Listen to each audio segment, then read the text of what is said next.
نحمده ونصلي على رسوله الكريم أما بعد قال الله تعالى في القرآن العزيز والفرقان الحكيم أعوذ بالله السميع العليم من الشيطان الرجيم بسم الله الرحمن الرحيم زين للناس حب الشهوات من النساء والبنين والقناطير المقنطرة من الذهب والفضة والخيل المسومة والأنعام والحرث ذلك متاع الحياة الدنيا والله عنده حسن المآب صدق الله العظيم.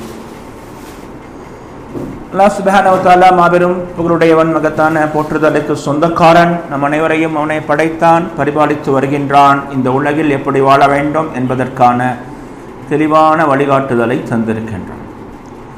அல்லாஹ் ஜல்ல ஷானஹு தஆலாவுடைய பேரருள், அவன் புறத்திலிருந்து ஏற்படுகின்ற கண்ணியம், கௌரவம் அண்ணலின் பெருமானார் ஸல்லல்லாஹு அலைஹி வஸல்லம் அவர்கள் மீது என்றென்றும் நிலவட்டுமாக.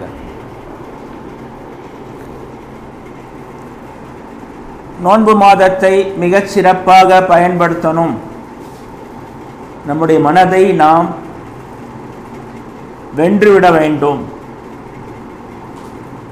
அதை எப்படி நடைமுறைப்படுத்துவது என்கின்ற நோக்கத்தில் நாம் இந்த வகுப்புகளை பார்த்து கொண்டிருக்கின்றோம்.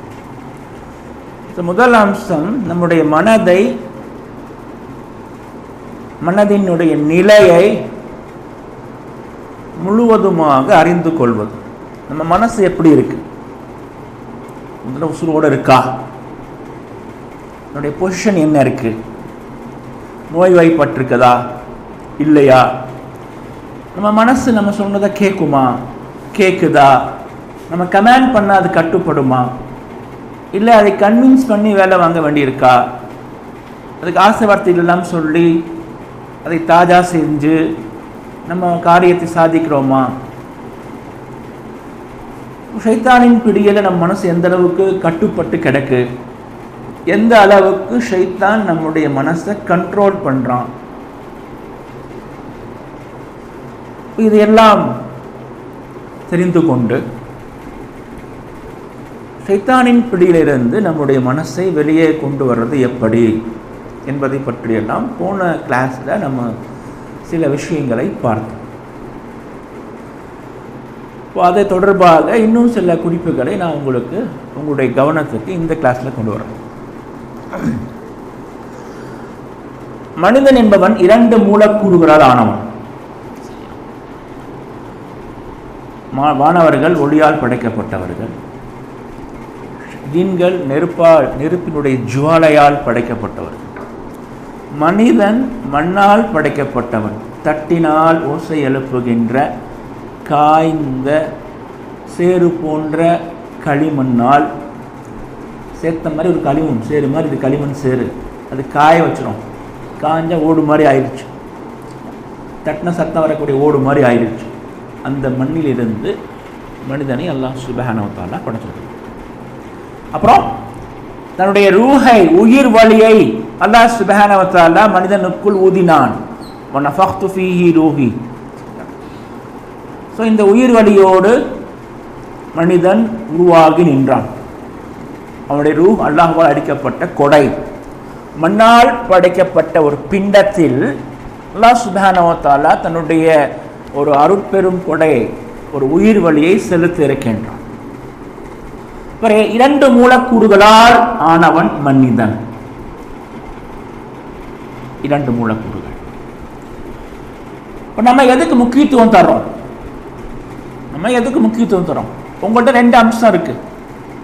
ஒன்று உங்களுடைய உடல், இன்னொன்று உங்களுடைய ரூஹ், ஆன்மா.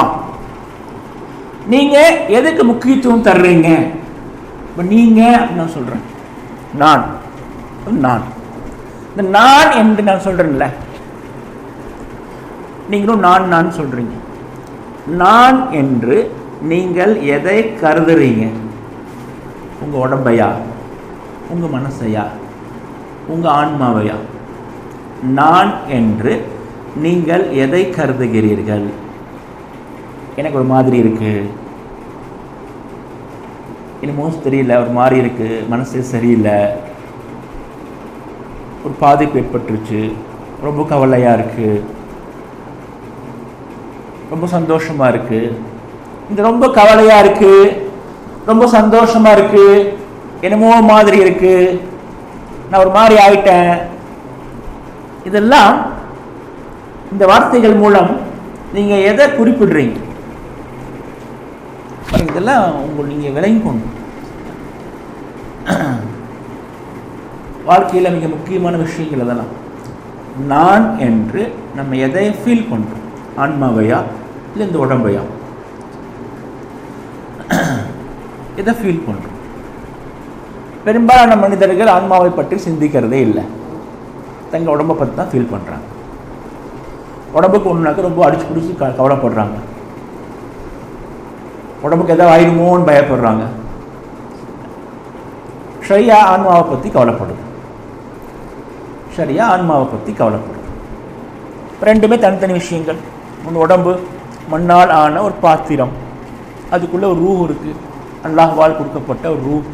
அந்த ரூஹ் ஒளியால் ஆனது.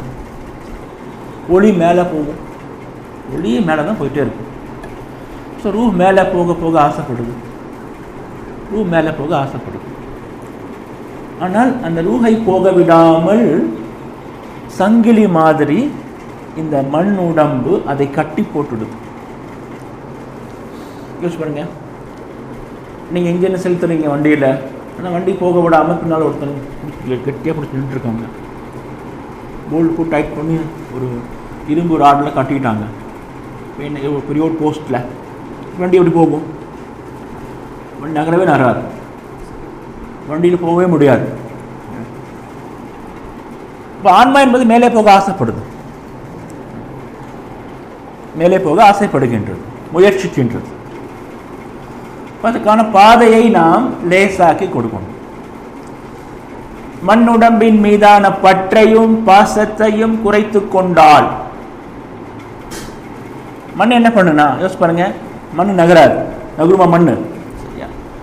மண் காய்ஞ்ச மண் காத்தடிச்சா பறக்கும். மண்ணில் தண்ணி போட்டு சேரு மாதிரி ஆக்கிறீங்க, எல்லாம் சேர்ந்ததுன்னு சொல்கிறான். சேரு சேர்த்த போட ஆட்டி வரட்டி மாதிரி தட்டி மண்ணை தூக்கிட்டு அடிங்க, இல்லை அப்படியே கிடக்கும். நகருமா? நாளைக்கு வந்து பார்த்தா அங்கேயே கிடக்கும், வேணா காஞ்சி ஓடு மாதிரி கிடக்கும். நீங்கள் 10 நாள் கழிச்சு வந்தால் அந்த மண் அங்கே தான் கிடக்கும். மண் வந்து அப்படியே கட்டி மாதிரி அங்கேயே கிடக்கும். இன்னும் கொஞ்சம் மண் போடுறீங்க, இன்னும் கொஞ்சம் தண்ணி போடுங்க, அது அங்கேயே பேஸ்ட் ஆகிடும். ஆயிடுமா? ஆகாதான்? பேஸ்ட் ஆகி ஒட்டிக்கும், அப்புறம் சுரண்டி தான் இருக்கும். மண் அப்படியே ஒட்டிக்கும். நிலத்தோட நிலமா? நிலவு மண் தானே, எனக்கு தர மண் தர, அதில் கொஞ்சம் மண் போடுறீங்க, மேலே தண்ணி தொடிக்கிறீங்க, என்ன ஆகும்? அது யோசிச்சு பாருங்கள். தரையோட தரையாக ஒட்டிக்கும், நீங்கள் அது கழட்டவே முடியாது. சுரண்டி எடுக்கணும், சமட்டியால் குத்தணும், சரியா? மண் அப்படியே ஒட்டிக்கும். இந்த மண்ணுக்குள்ள, மண்ணோட தரையோட தரையாக ஒட்டி போன உடம்புக்குள்ள ரூஹை உள்ளே வச்சுருக்காங்க.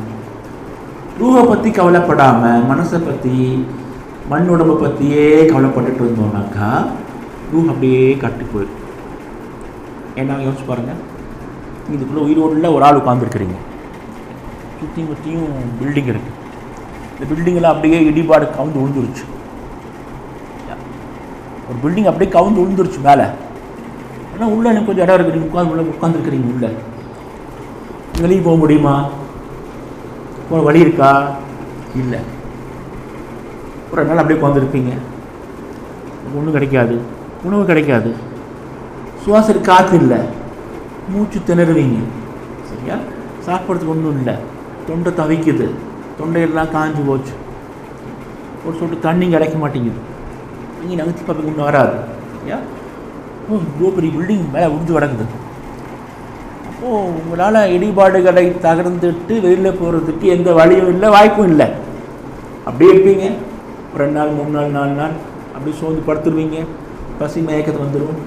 பசி மயக்கத்திலேயே உங்களுக்கு ரூஹ் பிரிஞ்சு போயிடும். சரியா?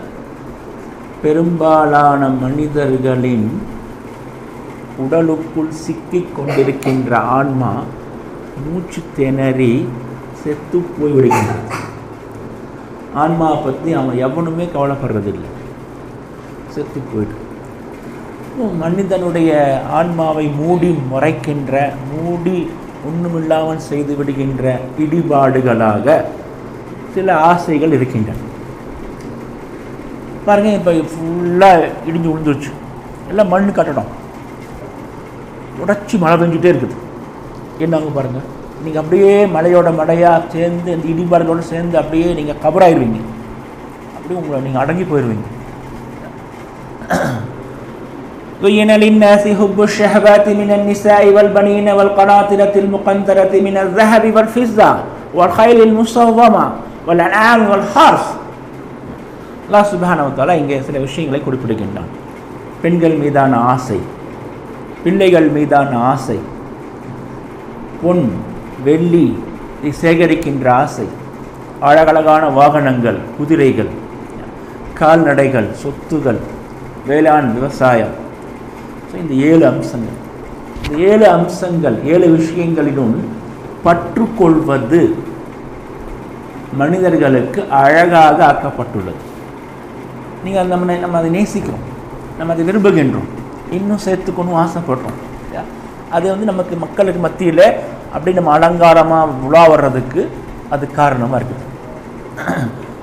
நல்ல அழகான மனைவி, சரியா, கீழ்ப்படுகின்ற கட்டுப்படுகின்ற குழந்தைகள், ஏராளமான சொத்து சுகம், ஏராளமான இல்லை, ஒரு நல்ல சொத்து சுகம், ஒரு வாகனம், வசதி, வருவாய்க்கு குறைவில்லாத ஒரு வாழ்க்கை, ஒரு நல்ல வீடு, சொந்த வீடு, எல்லாரும் இதுக்கு ஆசைப்படுறானா இல்லையா? பாருங்க, உலகத்தில் எவனா இருந்தாலும் சரி, எங்கே இருந்தாலும் சரி, இந்த 7 விஷயங்களுக்கு ஆசைப்படுறோம். இந்த 7 விஷயங்களை அடையணும் அப்படிங்கிறதுக்காகத்தான் முயற்சி பண்ணுறோம். இந்த 7 விஷயங்கள் மீதான ஆசை, இதை தேடுகின்ற முயற்சி அவனை வெறி பிடித்தவனை ஆக்கிறது. இதுதான் வாழ்க்கை முடிவு பண்ணிடும். இதுதான் வாழ்க்கை. பாருங்க, நம்ம சமூகத்தில் கொஞ்சம் பேர்த்த காட்டுறாங்க, வெற்றி பெற்றவர்கள், ஜெயித்து காட்டிய மனிதர்கள். வெற்றி பெற்றவன், ஜெயித்து காட்டியவன், இவனா என்ன பண்றான்னா பணத்தையும் புகழையும் சம்பாதிக்கிறான். ஏராளமான பணம் சம்பாதிப்பவன், பெரும் புகழ், செலிபிரிட்டிஸ், எக்கச்சக்கமான புகழ் சம்பாதிச்சிட்டான். இவன் தான் ஜெயிச்சவங்க, இவன் தான் சாதித்து காட்டியவர்கள். இப்போ நம்மளும் சாதித்து காட்டணும். சாதிச்சு காட்டணும்னாக்கா ஒன்றால் நீங்கள் நிறைய சம்பாதிக்கணும். அம்பானி மாதிரி, அதானி மாதிரி சம்பாதிக்கணும். நல்லது கெட்டது பார்க்காம ஏக்கச்சக்கமாக சம்பாதிக்கணும். ஹலால் ஹராம் ஒன்றும் பார்க்கக்கூடாது. சட்ட அங்கீகாரம் இருக்கா? ஹலாரம் விட்டுறீங்க சரியத்தில், சட்டத்துக்கு உட்பட்டு கூட இல்லை, சட்டத்துக்கு மீறி சட்டத்தை வளைச்சு சம்பாதிக்கணும், அவ்வளோதான். அப்படி இல்லையா, உங்கள்கிட்ட ஏதாவது திறமை இருக்கணும், விளையாட்டு திறமை, நடிப்பு திறமை, ஏதாவது திறமை. அந்த திறமையை மெருகேற்றி நீங்கள் வெறித்தனமாக அதுக்குன்னே நீங்கள் வாழணும், புகழை ஈட்டிகிட்டே இருக்கணும். இந்த 2 பேர் தான் ஜெயிச்சவன். இப்போ நமக்கு நேரடியாகவும் மறைமுகமாகவும் இந்த விஷயங்கள் ஊட்டப்பட்டு கொண்டே இருக்கின்றன. நம்ம ஒரு சொசைட்டியில் வாழ்ந்துட்டு இருக்கோம், ஒரு சமூகத்தில். இந்த சமூகம் சில விஷயங்களை நம்புகின்றது. இப்போ நீங்கள் இந்த சமூகத்தில் நாங்கள் உடன்படலை, நாங்கள் வேறு சமூகம், நாங்கள் அல்லாஹையும் ரசூலையும் கட்டுப்பட்ட ஒரு இஸ்லாமிய சமூகம், அப்படி என்ன தான் நம்ம சொல்லிட்டாலும் நம்முடைய அன்கான்சியஸ் மைண்டில் நமக்கே தெரியாமல் இந்த சமூகம் எதையெல்லாம் நம்புகின்றதோ அதில் நமக்கும் கொஞ்சம் நம்பிக்கை இருக்கும். சமூகத்தோடு சேர்ந்து தான் ஓடிட்டே இருக்கிறோம், சமூகத்தோடு சேர்ந்து தான் போகிறோம், சமூகத்தோடு சேர்ந்து தான் வாழ்கிறோம். இந்த சமூகம் என்னென்ன பிஸ்னஸை பண்ணுதோ அந்த பிஸ்னஸ் நம்ம பண்ணுறோம். இந்த சமூகம் என்ன உண்ணுகின்றதோ அதான் நம்ம சாப்பிட்றோம், என்ன உடுத்துகின்றதோ நம்ம உடுத்துகிறோம். இந்த சமூகத்தினுடைய உணவு, உடை, கலாச்சாரம், பண்பாடு, இதெல்லாம் சேர்ந்து இந்த சமூகத்தினுடைய நம்பிக்கைகளும் வந்துகிட்டே இருக்கும். நமக்கு மட்டும் தனியாக ஒரு அக்கீதாலாம் வச்சுக்க முடியாது. நம்முடைய அக்கீதா கொலாப்ஸ் ஆகி தான் இருக்கும், இவங்க அக்கீதாவும் ஒன்று சேர்ந்து தான் இருக்கும். உங்களுடைய வாழ்க்கையை தீர்மானிப்பது தான் அக்கீதா, சரியா? நீங்கள் என்ன பிஸ்னஸ் பண்ணுறீங்க, என்ன தொழில் பண்ணுறீங்க? இஸ்லாம் அங்கீகரித்த தொழில் தான் பண்ணுறோமா? இஸ்லாம் சொல்கின்ற விதத்தில் தான் தொழில் பண்ணுறோமா? இஸ்லாம் சொல்கின்ற லைஃப் ஸ்டைல் தான் ஃபாலோ பண்ணுறோமா? இல்லை. இப்போ நம்முடைய தொழில், வருவாய், இல்லறம், தொழில், படிப்பு, கல்லூரி, பள்ளிக்கூடம், குழந்தைகள் வளர்ப்பு, சரியா? நம்மளுடைய வீட்டில் நடக்கிற விசேஷங்கள், நம்முடைய அரசியல், நம்முடைய பொருளாதாரம், இதெல்லாம் சமூகத்தோடு சேர்ந்தானே போகுது. இப்போ சமூகம் தான் சிறப்பு நினைக்கிறது. சமூகத்தை பொறுத்த வரைக்கும் இன்னைக்கு இளைஞர்களுக்கு மத்தியில் பணம் சம்பாதிக்கணும்னு துடிக்கிற ஆர்வம் உள்ள, தொழில் திறமை உள்ள இன்னைக்கு இளைஞர்களுக்கு மத்தியில் இன்னைக்கு இந்தியாவில் பெரிய ஐகான் யாருன்னு பார்த்தா ஆனந்த் அம்பானி தான் பெரிய ஐகான். ஆனந்த் அம்பானி, முகேஷ் அம்பானியுடைய பையன், ஜியோவுடைய சிஇஓ. அவன் தான் இன்னைக்கு பெரிய ஒரு ஐகானாக இருக்கான். அற்புதமான ஒரு முன்மாதிரி. அவன் தான் ஒரு 5-10 வருஷத்துக்கு முன்னாடி அவன் பெரிய பணக்கார பையனா, இஷ்டத்துக்கு சாப்பிட்டுட்டு இஷ்டம் சுற்றிட்டு பயங்கரமாக இருந்தான். இவ்வளோ பெரிய உடம்பு அவனுக்கு. ஆனால் இன்றைக்கி இது மிக திறமையான ஒரு தொழில் தலைவராக மாறிட்டான். எல்லா இளைஞர்களும் ஆனந்த் அம்பானியை போல மாறணும் அப்படின்னு ஆசைப்படுறாங்க. அவனோட ஐக்கான் அவங்க தான். ஸோ நீங்கள் ஒரு பிஸ்னஸ் பண்ணுறீங்க, உங்கள் பிஸ்னஸ் உங்களுடைய ஐக்கான் யார், நீங்கள் யாரை போல ஆசைப்படுறீங்கன்னாக்கா இவங்களுக்கு தான் காட்டுவீங்க. ஸோ உங்களுடைய கவனம் அங்கே தான் இருக்கும். அவன் என்ன பண்ணுறான் பாருங்கள். விரும்பியோ விரும்பாமலோ நம்ம இங்கே தான் ஓடிக்கிட்டே இருப்போம். ஸோ இதுதான் ஓடிக்கிட்டே இருக்கணும் நம்ம வாழ்க்கை. இல்லை எங்கே இருக்குது ரூ ஆன்மா, எங்கே வருது பாருங்கள். எங்கே இருக்கு ஆன்மா? ஆன்மாவுக்கு என்ன வேலை? இங்கே ஆன்மா பற்றி நீங்கள் என்ன யோசிக்கிறோம்? ஒன்றும் யோசிக்கிறதே இல்லை. நம்மளோட ஆன்மா எப்படி இருக்குன்னு நமக்கு தெரியாது. அது எப்படி இருக்குது? நோஞ்சானா இருக்குதா, ஏன் நோய் கிடச்சிருக்குதா, படுத்த படுக்கையாக கிடக்குதா, சரியா? உள்ள எங்கேயோ சிக்கிட்டு மாடிட்டு முழிக்குதா, யோசிச்சு பார்க்குறதே இல்லை. நம்முடைய ஆன்மாவை பற்றி நம்ம யோசிக்கிறதே இல்லை. மனசு என்பது இந்த மண்ணுடம்பின் மீதான ஆசை. இந்த மனசு, இந்த மண்ணுடம்புக்கு என்னெல்லாம் வேண்டுமோ அதில் மனசு ஆசைப்படுது. அதை கொடு, இதை கொடு, அதை கொடு, இதை கொடு, கேட்டுக்கிட்டே இருக்கு. ரூஹ் என்பது மனசை கொண்டு போய் மண்ணுடம்பின் மீதான பட்டிலிருந்து விடுபடுத்து மனசை கொண்டு போய் ரூஹோடு அட்டாச் பண்ணுறது, வானவர்களை நோக்கி செலுத்துவது, ரூஹை கொண்டு போகிறது. ரூஹுடைய மேம்பாடு, ரூஹுடைய முன்னேற்றம், ரூஹுடைய உயிரோட்டம், ரூஹுடைய எழுச்சி, ரூஹுடைய அப்படி சிலிர்ப்பு, இதை பற்றியெல்லாம் கவலைப்படக்கூடியதை நம்முடைய மனசு மாற்றணும். இதுக்கு தான் ஒவ்வொரு ரம்தானும் வருது. நம்ம கொஞ்சம் என்ன சொல்கிறது, ஆடிட்டிங் பண்ணுறதுக்கு, சுய மதிப்பீடு. நீங்கள் என்னவா இருந்தீங்க, இப்போ என்னவா இருக்கிறீங்க, என்னவா ஆக போகிறீங்க, இதெல்லாம் குர்ஆன் கேட்குது. என்னவா இருந்தீங்க, எப்படி இருந்தீங்க, எங்கே இருந்தீங்க, ஒரு 100 வருஷத்துக்கு முன்னாடி எங்கே இருந்தீங்க, ஒரு 500 வருஷத்துக்கு முன்னாடி எங்கே இருந்தீங்க, எப்படிப்பட்ட நிலையில் இருந்தீங்க, அதை யோசிச்சு பார்க்குறீங்களா? ஹல் அத்தா அலல் இன்சானி ஹீனும் மினத் தஹரி லம் யகுன் ஷைஅன் மஸ்கூரா. இன்னதென்றே சொல்ல முடியாத ஒரு பொருளாக இருந்த ஒரு காலகட்டம் மனிதனை கடந்து செல்லவில்லையா? ஒரு காலகட்டம் இருந்துச்சா இல்லையா? நீங்கள் என்னன்னே சொல்ல முடியாத ஒரு நிலையில் இருந்தீங்க. அல்லாஹ் சுப்ஹானஹு வ தஆலா ஆதம் அலைஹிஸ்ஸலாத்தை படைக்கும்போது மாணவர்களை எல்லாம் சதா செய்ய சொன்னான் இல்லையா? உங்களுக்கு ஒரு கிரேடை எல்லாம் கொடுத்தான் இல்லையா? ஒரு கிரேட். வலக்கத் கர்ரம்னா பனி ஆதம, ஆதமுடைய மக்களை நாம் பயங்கரமான இஸ்ஸத்தை கொடுத்தோம். இஸ்ஸத்தை கொடுத்தானே இல்லையா அல்லாஹ் சுப்ஹானஹு வ தஆலா? மாணவர்கள் எல்லாம் உங்களை கிப்லாவாக ஆக்கி சஜதா பண்ணாங்களா இல்லையா? இவ்வளோ பெரிய கிரேடை இருந்தீங்க. அப்புறம் அங்கிருந்து கீழே விழுந்தீங்களா இல்லையா? விழுந்தோமா இல்லையா கீழே? இதுதான் மிகப்பெரிய வீழ்ச்சி. ஸோ எங்கேயோ இருந்து பாதாளத்திலிருந்து விழுந்து கிடக்கிறோம். ஒரு ரோஷமுள்ள ஒரு மனிதனாக, ஒரு ஆன்மாவாக நம்ம என்ன யோசிக்கணும்? இழந்த இடத்தை மறுபடியும் அடைவது, இழந்த அந்தஸ்தை மறுபடியும் போய் சேருவது, எங்கிருந்து விழுந்தோமோ அங்கே போகிறது. அதுதான் நம்முடைய இலக்கா இருக்கணும். மஸ்ஜூதுல் மலாயிகா, வானவர்களால் சஜ்தா செய்யப்பட்ட நிலை, மறுபடியும் அங்கே போடுமான்ல. எவ்வளோ பெரிய கிரேட், எவ்வளோ பெரிய உன்னதமான கிரேட். அந்த நிலையில நோக்கி போனா தான் அதான் தகுதி. இப்போ யாரெல்லாம் மஸ்ஜூதுல் மலாயிகா என்கின்ற தகுதியை திரும்ப பெற்றுக் கொள்கின்றார்களோ அவர்களிடத்திலிருந்து அல்லாஹ் சுப்ஹானஹு வ தஆலா ஹலீஃபத்துல்லா என்பதில் இந்த பொறுப்பிற்கான வேலையை வாங்கிக் கொள்கின்றார். யாரெல்லாம் ப்ரூஃப் பண்ணி காமிச்சாங்களோ, நாங்கள் மறுபடியும் அங்கே வந்துட்டோம், எங்கள் ஆன்மா அந்த இடத்துக்கு வந்துருச்சு, யாரெல்லாம் ப்ரூஃப் பண்ணாங்களோ அவங்ககிட்ட அல்லாஹ் சுப்ஹானஹு வேலை வாங்கிட்டான். ப்ரூஃப் பண்ண முடியாதவங்க, அப்படி ஒரு இலத்தை நாம் இழந்து விட்டோம், அதை அடைய வேண்டும், அதற்கான தகுதி வளர்த்து கொள்ள வேண்டும், அதற்காகத்தான் பாடுபட வேண்டும். அல்லும் பகலும் இரவும் பகலும் எல்லா நேரமும் முழு மூச்சோடு அதற்காக இயங்க வேண்டும். இங்கே ஆர்வமே இல்லாதவங்க, அக்கறை இல்லாதவங்க, சரியா, அப்போ கேள்விப்பட்டு அதை இதையும் தெரிஞ்சுக்கிட்டு பெரிய பெரிய வார்த்தைகளை பேசுகிறோம். நம்மளும் இகாமத்துதீன்னு சொல்கிறோம், ஷஹாதுல் ஹக்குன்னு சொல்கிறோம், சரியா. இப்போ எல்லாம் நம்ம சொல்கிறதுக்காக நல்லா வேலை வாங்கிக்குவோம். அதுக்கான தகுதி நம்மகிட்ட இருக்கான்னு பார்ப்போம். தகுதி இருக்கான்னு பார்க்க நீங்கள் நம்ம ஒரு மெக்கானிக் தொழில் பண்ணுறோம். ஸோ இந்த மெக்கானிக் தொழிலில் கூட நம்மளால் ஒரு சாதிச்சு காட்ட முடியுதா பாருங்கள். நமக்கு மெக்கானிக் தொழில் கூட ஒழுங்காக உருப்படியாக பண்ண தெரிய மாட்டேங்குது, அப்படி தப்பாக பண்ணுறோம், சரியா. ஆனால் நம்ம பெரிய மெக்கானிக்கு நம்ம நினப்பு மட்டும் இருக்குது.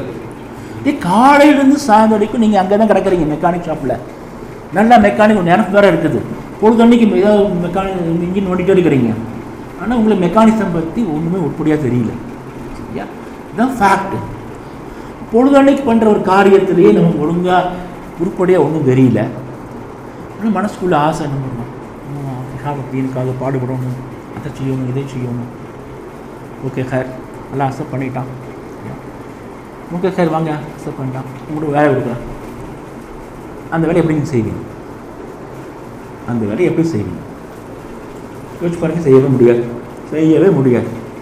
ஒரு உம்மத், ஒரு தனித்தனியால் விட்டுருங்க, ஒரு உம்மத், இது ஒரு உம்மத் தானே. இந்த உம்மத்துக்கிட்ட அல்லாஹ் சுப்ஹானஹு வ தஆலா ஒரு வேலையை கொடுக்குறான். ஒரு சின்ன ஒரு நாடு, அந்த நாட்டை ஆளுகின்ற ஆட்சி அதிகாரத்தை அல்லாஹ் சுப்ஹானஹு வ தஆலா இந்த உம்மத்திடம் கொடுக்கின்றான். இந்த உம்மத்தான் அந்த நாட்டை ஆள முடியுமா? ஆள முடியுமா? முடியாது. டிமானிட்டேஷன் பண்ணிட்டாங்க இல்லையா, பண மதிப்பு. இது ஏன் பண்ணா, எதுக்கு பண்ணாங்க, பண்ணால் என்ன ஆச்சு, பண்ணாமட்டா என்ன ஆயிருக்கும், அது எப்படி அவன் பிளான் பண்ணியிருப்பான், எப்படி அவன் யோசிச்சிருப்பான், இதை பற்றி எல்லாம் இந்த உம்மத்தை யாராவது பேச முடியுமா? இப்போ பண்ணி காட்டுறான், சரியோ தப்போ ஒரு பயங்கரமாக நடவடிக்கை. அது அவன் துணி தானே பண்ணியிருப்பான், அவனுடைய மார்க்கெட்டே கழிஞ்சு போகுதுன்னு தெரியும், ஆனால் துணிஞ்சு பண்ணியிருக்கான்ல. இது வரைக்கும் 60 ஆண்டு காலத்தில் எந்த அரசாங்கம் யோசிக்காத ஒரு விஷயம் அது. துணிச்சு திடுதிப்புன்னு காலங்கத்தான் அறிவிச்சிட்டான். இந்த மாதிரியான ஒரு செயல் திறமை இந்த உம்மத்திட்ட இருக்கா? தலைமை பண்பு இல்லை, உங்ககிட்ட இல்லை. பணம்னு என்னன்னா இந்த உம்மத்து தெரியுமா? நீங்களே உட்காந்துருக்கிறீங்க. பணம் என்றால் என்ன, நாணயம் என்றால் என்ன? 2000 ரூபாய் அமௌண்ட் உங்கள் பேக்கெட்டில் இருக்குது. இந்த 2000 ரூபாய்க்கான மதிப்பு எங்கிருந்து வருது நம்ம தெரிஞ்சு வச்சுருக்கோம். இந்த மதிப்பை மாற்றணும்னா என்னெல்லாம் பண்ணணும்? மதிப்பு வீழ்ச்சி அடையினா எப்படி வீழ்ச்சி அடையுது? எதுவுமே தெரியாதுங்க, நமக்கு ஒன்றுமே தெரியாது. ஒரு ஆசை மட்டும் போடுறோம், காலும் இல்லை கையும் இல்லை. ஆனால் மலை ஏறி தீண்டுக்கு ஆசைப்படுறோம், எப்படி சாத்தணும், கீழே செத்து போயிடும். ஸோ அல்லாஹ் சுப்ஹானஹு வ தஆலா மீது பெறுகின்ற மிகப்பெரிய அருள் என்ன தெரியுமா? மிகப்பெரிய கருணை, மிகப்பெரிய அருள் இந்த உம்மத்திடம் ஆட்சியை ஒப்படைக்காமல் இருப்பது தான் மிகப்பெரிய அருள். கொடுத்தானே கொஞ்சம் செத்து போயிடுவாங்க. மலையாளம் எப்படி ஏறுவான்? மலையை முன்ன பின்ன பார்த்ததே இல்லை. இல்லை ஒரு செங்குத்தான மலை, மேலே வந்து தண்ணி வரை கசஞ்சிக்கிட்டே இருக்குது, வழுக்கும். மலை ஏறவும் தெரியாது, கையில் எதுவுமே இல்லை. வருஷக்கணக்காக ப்ராக்டிஸ் பண்ணுறவங்க கூட தடுமாறி கீழே விழுந்துடும். வருஷக்கணக்காக ப்ராக்டிஸ் பண்ணவங்க கூட தடுமாறி கீழே விழுந்து விடுகின்ற ஒரு செங்குத்தான மலையில் எந்த ப்ராக்டிஸும் எந்த தகுதியும் திறமையும் இல்லாத ஒருத்தனை போய் ஏற சொன்னால் எப்படி ஏறும்? ஸோ அல்லாஹ் சுப்ஹானஹு வ தஆலா இந்த உம்மத்தின் மீது மறுபடியும் கருணை காட்டுகின்றான், மறுபடியும் திரும்ப செய்கிறான். ஆட்சி கொடுக்க மாட்டான். எப்படி ஆட்சி கொடுக்கணும் பாருங்கள். லாபி பண்ணுறவங்க இஸ்ரேலில், அமெரிக்காவில், பிரிட்டனில், ஃப்ரான்ஸில் லாபி பண்ணுறவங்க என்னென்னா திறமை ஒத்துக்கிறாங்க. அமெரிக்கன் காங்கிரஸில், செனட்டில் மெம்பர் இருக்கக்கூடிய ஒவ்வொரு எம்பிக்கும் சரியா, அவன் எந்த அளவுக்கு ஃப்ளூயண்ட்டாக இங்கிலீஷ் பேசுகிறானோ அதே அளவுக்கு இல்லாட்டையும் ஓரளவுக்காவது அரபி மொழியை பேசும். செனட்டுக்குள்ளே போகணுன்னாக்கா அரபி மொழி முக்கியம் தெரியும், அரபி மொழி கற்றுக்குவோம். அவனுடைய பிஸ்னஸ்ஸு டாலருக்கு எந்த வேல்யூவும் கிடையாது. டாலர் ஃபுல்லாக பெட்ரோல் சார்ந்து இருக்குது. இப்போ கோடிக்கணக்கான ட்ரில்லியன்களை, கோடிக்கணக்கான கோடானு கோடி டாலர்களை அவனுக்கு பெட்ரோலை இன்வெஸ்ட் பண்ணியிருக்காங்க. ஸோ பெட்ரோல் ரொம்ப முக்கியமான இது. பெட்ரோல் கடை அடக்கி ஆள வரைக்கும் தான் அவனை இங்கே ஆட்சி பெற முடியும். இப்போ அங்கே போயிட்டு வந்துட்டே இருக்கணும், அவனுக்கு போயிட்டே இருப்பாங்க. அரபிகள் இங்கிலீஷ் பேச மாட்டானுங்க, தெரிஞ்சாலும் பேச மாட்டாங்க. அவன்கிட்ட அரபில் தான் பேசுவோம். நீங்கள் அரபில் பேசுவாங்க, யார் படிப்படி ஜாதி அரபில் பேசுவான், அரபி கற்றுக்குவான். பாருங்கள், உலக ஆட்சி அதிகாரம் வேணும்னாக்கா அரபி மொழி தெரிஞ்சுக்கிறோம். நம்ம என்ன பண்ணுறோம் பாருங்கள், இஸ்லாம் தான் பெரிய மார்க்கம்னு சொல்கிறோம், இதுதான் அதம்னு சொல்கிறோம், நம்ம தாயின்னு சொல்லிக்கிறோம். அரபி தெரியுமானா தெரியாது, அரபி ஓத தெரியுமா தெரியாது, ஒழுங்காக 4 வார்த்தை தெரியுமா பார்த்து வாசிக்க கூட தெரிய மாட்டேங்குது. மொழி எப்படி கற்றுக்கிறது? கற்றுக்க முடியாது. எவனுக்குமே அரபி மொழி தெரியாது. அரபி மொழியே தெரியாத ஒரு சமூகம் அல்லாஹ்வுடைய மொழின்னு சொல்லிக்கிறான், அல்லாஹ்வுக்காக சாகிறேங்கிறான். அல்லாஹ்வுக்காக சாகிறவன் மாதிரி மொழியை கற்றுக்கிறான்னு கற்றுக்க முடியாதுங்க. முயற்சி, சின்ன முயற்சி. மொழின்னு என்னங்க மொழி? இது பேர் மைக்குங்கிறோம், தமிழில் ஒளிபெருக்குங்கிறோம், ஒளிபெருக்கின்னு சொல்கிறோம். மைக்குங்கிறத ஒளிபெருக்கின்னு சொல்கிறீங்க, அதுதான் மொழி. இதுக்கு என்ன பேர், அதுக்கு என்ன பேர், அதுக்கு என்ன பேர், அதுக்கு என்ன பேர், ஒரு 10 பேர் தெரிஞ்சுக்கிட்டீங்கன்னா மொழி தெரிஞ்சு போச்சு உங்களுக்கு. ஒருத்தர் அன்றாட வாழ்க்கையில் 400 வார்த்தை யூஸ் பண்ணுறோம். இப்போ 400 வார்த்தை உங்களுக்கு வேறு மொழியில் தெரியுதுனாக்கா அந்த மொழி நீங்கள் பேசலாம், பெரிய மேட்டர் கிடையாது. அது நம்ம பண்ணுறது இல்லை. ஸோ நம்முடைய கவனம் ஓட்டம் ஃபுல்லாக இங்கே தான் ஓடிட்டு இருக்குது. நம்ம மனசுக்குள்ளே ஆசைப்படும். ஆசை இருக்குது தாசீல் பண்ண, அதிர்ஷ்டம் இருக்குது கழுத மேய்க்க. இப்போ நம்ம ஆசை தான் இருக்குது, தாசீல் பண்ணோம், ஆசைப்படுறோம். இப்போ நம்ம தகுதி அது கழுத மேய்க்கு தான் நமக்கு தகுதி. இன்னைக்கு நாட்டில் கழுதை இல்லை, வருங்க வண்ணானே இல்லை, கழுதைங்க இருக்குது. அதுக்கும் உருப்படி இல்லாமல் வாய்ப்பு இல்லாமல் போயிடுச்சு. கழுதை கூட மேய்க்க முடியாது. கழுதை தெரியும் உங்களுக்கு? கழுதை மேய்க்கவும் தெரியாது, கழுதை மேய்க்கவும் தெரியாது. தானே உண்மை? ஆசைப்பட்டு ஒன்றும் போகிறது இல்லை. அதுக்கான தகுதி வளர்த்திக்கணும். அல்லாஹ் சுப்ஹானஹு வ தஆலா உங்களை பார்க்கணும். இங்கே ஒரு உள்ளம், ஒரு உயிர் உள்ள ஆன்மா எங்கே இருக்கின்றது? முதல்ல உயிரோடு இருக்கும் இல்லைங்க. நம்ம ஒரு வேலைக்காரனை பார்க்க போகிறோம், எல்லாம் இந்த கூப்பிடலாம் அப்படின்னு சொல்லிட்டு அங்கே 10 பேர் இருக்கானுங்க, 10 பேர் தூங்கிட்டு இருக்கானுங்க, எல்லாம் தூங்குறானுங்க. அவனை எழுதி வேலை கொடுக்க முடியுமா? கொடுக்க முடியாது. 10 பேர் செத்து போய் கிடக்கானுங்க, என்ன பண்ணுவீங்க? ஓடிடுவீங்க. இவன் உயிரோட ஒருத்தன் ஏங்கிக்கிட்டே இருக்கிறான், நைட்டாக தூங்காமல் பண்ணாமல் சொக்ஸாக ஓடி ஆடி வேலை பார்த்துட்டே இருக்கிறான். அவனை கூப்பிடுவீங்க, நீங்கள் வா ஒரு வேலை தானே செய். இங்கேனாக்கா உனக்கு இந்த வேலைக்கு என்ன, இந்த வேலைக்கு ஒரு ஷிஃப்ட்டுக்கு 1000 ரூபா கிடைக்குங்க, நான் சொல்லிட்டு வேலையை செய், நான் ஷிஃப்ட்டுக்கு 5000 ரூபா தர்றேன். ஓடியே வேலை பார்த்துட்டே இருக்கலாம்.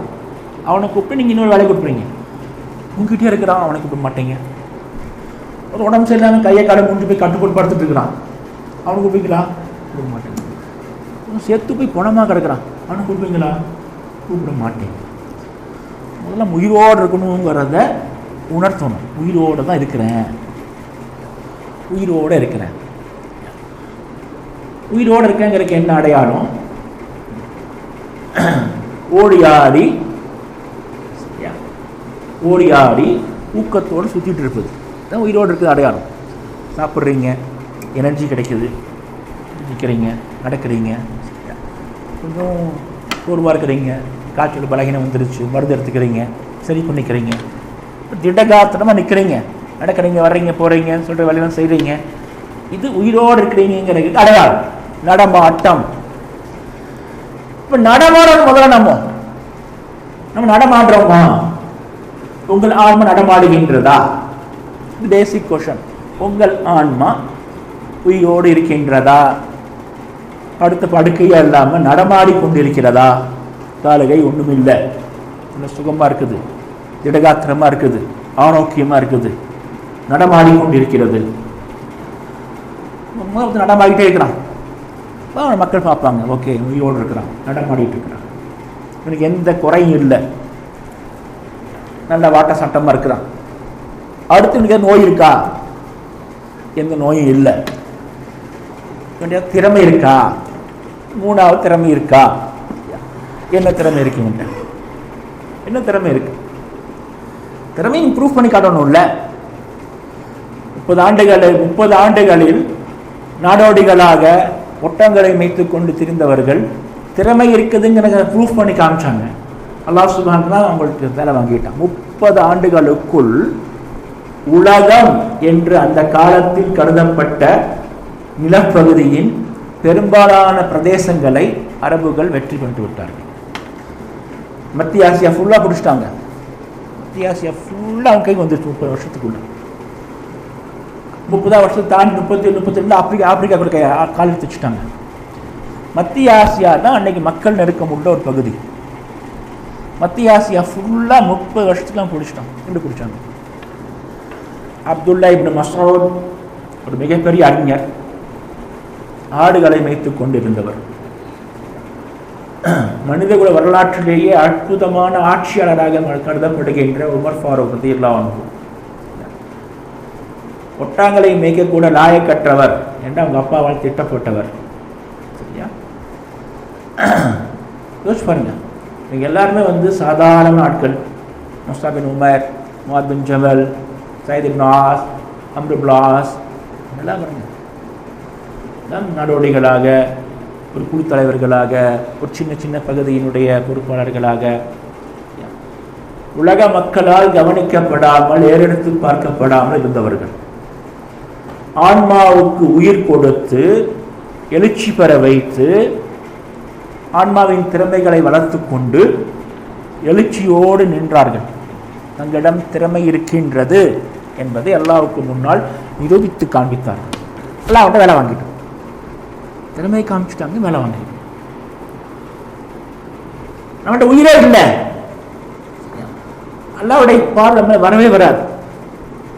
ஸோ ஒவ்வொரு வருஷமும் ரமலான் வந்து போய்கிட்டே இருக்கு. தினந்தோறும் தொழுகை வருது. உயிர் இருக்கான்னு செக் பண்ணுறது தொழுகை வந்துட்டே இருக்குது. தொழுகையை மௌத்தாக்கிட்டோம். நம்மளுடைய தொழுகைக்கு எந்த மரியாதையும் கிடையாது. ஷரியத்தில் எந்த மரியாதையும் கிடையாது.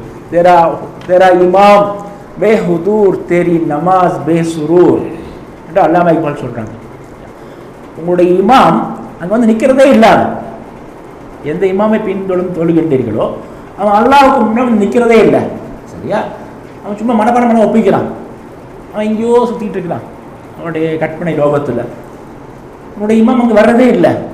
உன்னுடைய தொழுகையில் சந்தோஷம், பரவசமே இல்லாத ஒரு தொழுகை. யோசிச்சு பாருங்க, எனக்கா நம்ம காலையில் தொழுதோம், ஒரு சிலிர்ப்பு, ஒரு ஆன்மீக பரவசம், அப்படியே என்ன சொல்கிறது, அடங்க முடியாத ஒரு மகிழ்ச்சி. சரியா? அப்படியே என்ன சொல்கிறது, அப்படியே திளைக்க வைக்கின்ற தெவிட்டாத ஒரு இன்பம். தொழுகை விட்டு வெளியே வரவே கூடாது, அப்படியே இருக்கணும். யோசிச்சு பாருங்க, பயங்கரமாக வேர்த்து கொட்டுது உங்களுக்கு. ஒரு அருவியில் போகிறீங்க, கொஞ்சம் தூரம் ட்ராவல் பண்ண அருவிக்கு போகிறீங்க, உள்ள போய் நிற்கிறீங்க, அப்படியே இன்பமாக இருக்குது. நிற்க இன்னும் சுகமாக இருக்குது. இந்த சுகத்தை இழந்து விட்டு வெளியே வருவீங்களா? டைம் ஆச்சு வெளியில் வா, மற்ற முறையை கட்டிகிட்டே இருக்கிறான், ஆனால் வெளியே வர்றீங்க, அங்கேயே நின்றுட்டே இருப்பீங்க. அந்த இன்பம் திளைக்க முடியாத இன்பம், தவிட்டாத இன்பம், ஒரு சுகம், ஒரு பரவசம், அது இழக்க முடிய மாட்டோம். அந்த மாதிரி இன்பம் நம்ம நினைக்காத நம்ம கிடைச்சிக்கலாம். தொழுகையில் ஏன் கிடைக்க மாட்டேங்குது? அல்லாஹ்வின் தூதரை நீங்கள் நம்புகிறீங்களே, முஹம்மது ஸல்லல்லாஹு அலைஹி வஸல்லம் அவர்களை அல்லாஹ்வின் தூதராக நம்புறீங்களா இல்லையா? என் கண்களுக்கு குளிர்ச்சி தொழுகையில் இருக்கின்றது என்று அல்லாஹ்வின் தூதர் சொல்லியிருக்காங்களா இல்லையா? உங்களுக்கு என்னையாவது கண்களின் குளிர்ச்சி வந்திருக்கா தொழுகையில்? நல்லா போய் சொல்றாங்களா? அல்லாஹ்வின் தூதர் அனுபவித்த அந்த சின்ன இன்பத்தை கூட நம்ம அனுபவிக்க முடியலையே. ஏன் முடியல? சின்ன இன்பம்னா தினசரி காலை 5 வக்த் தொழுகிறோம். அல்லாஹ்வின் தூதர் என்னுடைய கண்களின் குளிர்ச்சி தொழுகையில் இருக்கின்றது. அல்லாஹ்வின் தூதர் ஸல்லல்லாஹு அலைஹி வஸல்லம் எங்களோட பேசிகிட்டே இருப்பாங்க. பாங்கு கொடுத்த உடனே அவங்க அப்படியே ஒரு ஆலியன் மாதிரி ஆயிடுவாங்க, ஒரு அந்நிய வேற்று கிடக்க வாசி மாதிரி. அவங்க வேற, நாங்கள் வேற மாதிரி ஆயிடுவாங்க, தொழுகைக்கு போயிடுவாங்க. தொழுகை அப்படின்னாக்கா அப்படியே ஒரு இன்பம். தொழுகையை பற்றி நினைக்கும் போதே ஒரு ஆனந்த சிலிர்ப்பு, ஒரு அற்புதமான அக சந்தோஷம். எல்லாம் தம்பி தொழுகை நிற்கிறாங்க.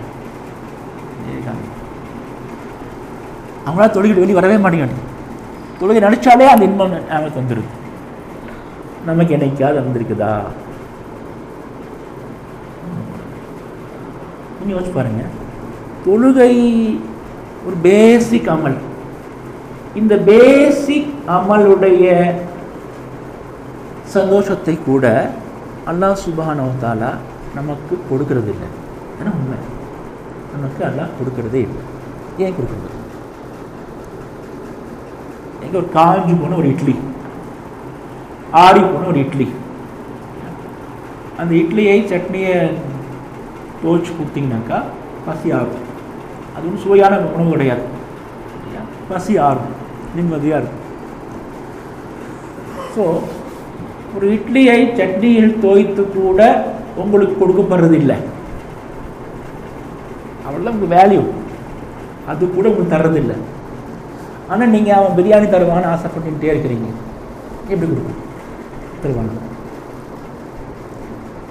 உங்களால் இட்லியை கூட பெற முடிவதில்லை. ஏன்னா இட்லியை பெறக்கூடிய தகுதி கூட நம்மள்ட்ட இல்லை. உடம்பெல்லாம் அழுக்காக இருக்கு, நரகள் அப்படியே மலத்தை பூசி இருக்கும். உள்ளத்துக்குள்ள மலம், வெயிலில் மலம், சிந்தனையில் ஃபுல்லாக மலம், உடம்பெல்லாம் மலம். எவனா வந்து கூட்டிக்கிடுவானா? யோசிச்சு பாருங்கள். உடம்பெல்லாம் அப்படியே மலம் கொட்டுது, காதெல்லாம் ஒழுகுது. அங்கே வந்தால் நீங்கள் நாற்றம் அடிக்குது, நாரி போய் கிடக்குறீங்க, துறந்து மேலே ஒழுகுது. எவனாவது உங்கள் பக்கத்து கூட வாங்க தம்பி, இம்தியாஸ் பாய் வாங்கிங்க, சாப்பிட்டுக்கிங்க, ஊட்டி போவானா? ஊட்டி விடுவானா? விட மாட்டான். இட்லி தர்றது கூட நம்மக்கிட்ட தகுதி இல்லை. இப்படி தான் இட்லி தருவான். என்னைக்காவது ஒரு நாள் எனக்கும் டெய்லி வந்து நிற்கிறான் இந்த கேடகம் முடிஞ்சவன் அப்படின்னு சொல்லிட்டு எதையாவது ரொட்டி வச்சு தூக்கி பூரா வீசிடலாம். ஏன் நம்ம அதை பொறுக்கி தின்னுப்போம். யோசிச்சு பாருங்கள். ஒரு நல்ல சுட சுட ஒரு ரொட்டியை தூக்கி வீசி எரிஞ்சிட்டான். யூ காட் இட், கரைச்சிச்சு. அது ஒரு சுட சுட ஒரு ரொட்டி, நல்ல ரொட்டி ஒன்று அவன் தூக்கி எரிஞ்சிட்டான். நம்ம கிடைச்சிடுச்சு, நம்ம திங்கிறோம். இந்த இவ்வளோ ஒழுக்கிட்டே இருக்குது. அந்த அதோட தான் திம்போம். விற்கிறதுக்குள்ளேயே அது மேலே விழுந்துருச்சு, அப்படியே திங்கிறோம். அந்த ரொட்டி சுவையாக இருக்குமா? ரொட்டி மட்டும் இல்லை, அவன் பிரியாணியே கொடுத்தாலும் அது சுவையாக இருக்காது. என்ன ஒழுகுதோ அப்படி கிடைக்குதோ அதைத்தான் நம்ம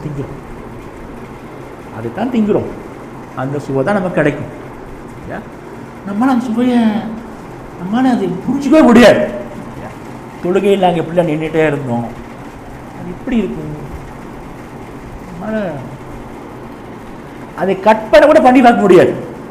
ஆனால் யோசிச்சு பாருங்க, நம்ம என்ன தின்னாலும் இந்த வசதி அடிக்கும். நம்ம என்ன தின்னாலும் இதைத்தான் திங்கிறோம்.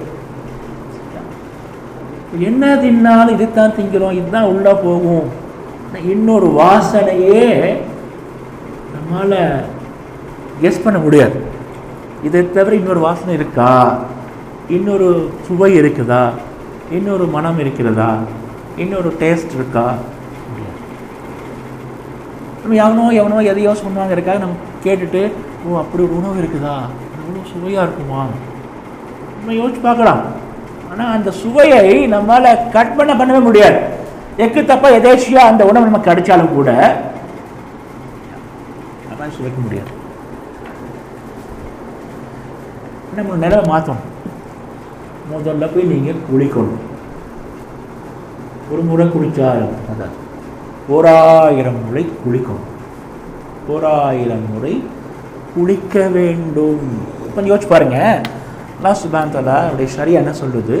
அல்லாஹ்வுக்கு முன்னாடி போய் தொழுக நிற்கிறீங்க, வயிற்றில் கழிவோடு போய் நிற்காதே. ஷரியா சொல்லுதா இல்லையா? வயிற்றில் கழிவோடு போய் நிற்காதே. சரி, ஏன் சொல்லுது? அது ஒரு அவஸ்தையாக இருக்கும், ஒழுங்கா நிம்மதியாக தொழ முடியாது. இதெல்லாம் காரணம் இல்லைங்க. நீங்கள் அடக்க பழகிட்டீங்க, ஏன்னா அடக்க முடியும். ஒரு 10 நிமிஷம் தானே அடைக்கிறான், அடக்கிட்டு தொழுகிறான். அடக்கிறோமா இல்லையாங்க? பஸ்ஸில் போகிறோம் அடக்கிறோம், பெண்கள் வெளியில் போகிறாங்க அடக்கிக்கிறாங்க.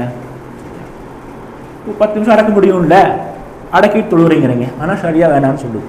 போய் கழிச்சுட்டுருவான். அது அவஸ்தைக்காக அல்ல. அல்லாஹ்வுக்கு முன்னாடி போய் நிற்கிறீங்க, உள்ளே கூட கழிவு இருக்கக்கூடாது, தூய்மையாக இருக்கணும். அல்லாஹ்வுக்கு முன்னாடி போய் நிற்கும்போது தூய்மையாக இருக்கணும், சுத்தபத்தமாக இருக்கணும்.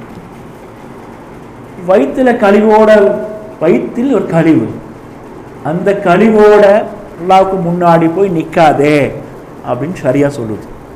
மனசு ஃபுல்லாக ஒரே கழிவு தான் இருக்கு, மனசு ஃபுல்லாக ஒரே கழிவுங்க. பாருங்க, நம்முடைய அக்கீதா நம்ம சொல்லிக்கிறோம், அது ஃபுல்லாக ஒரே கழிவு. நம்முடைய சிந்தனை ஃபுல்லாக ஒரே கழிவு. ஷரியத்தில் பெரும்பாலான விஷயங்களை நாம் நம்புவதே கிடையாது, ஹக்கு.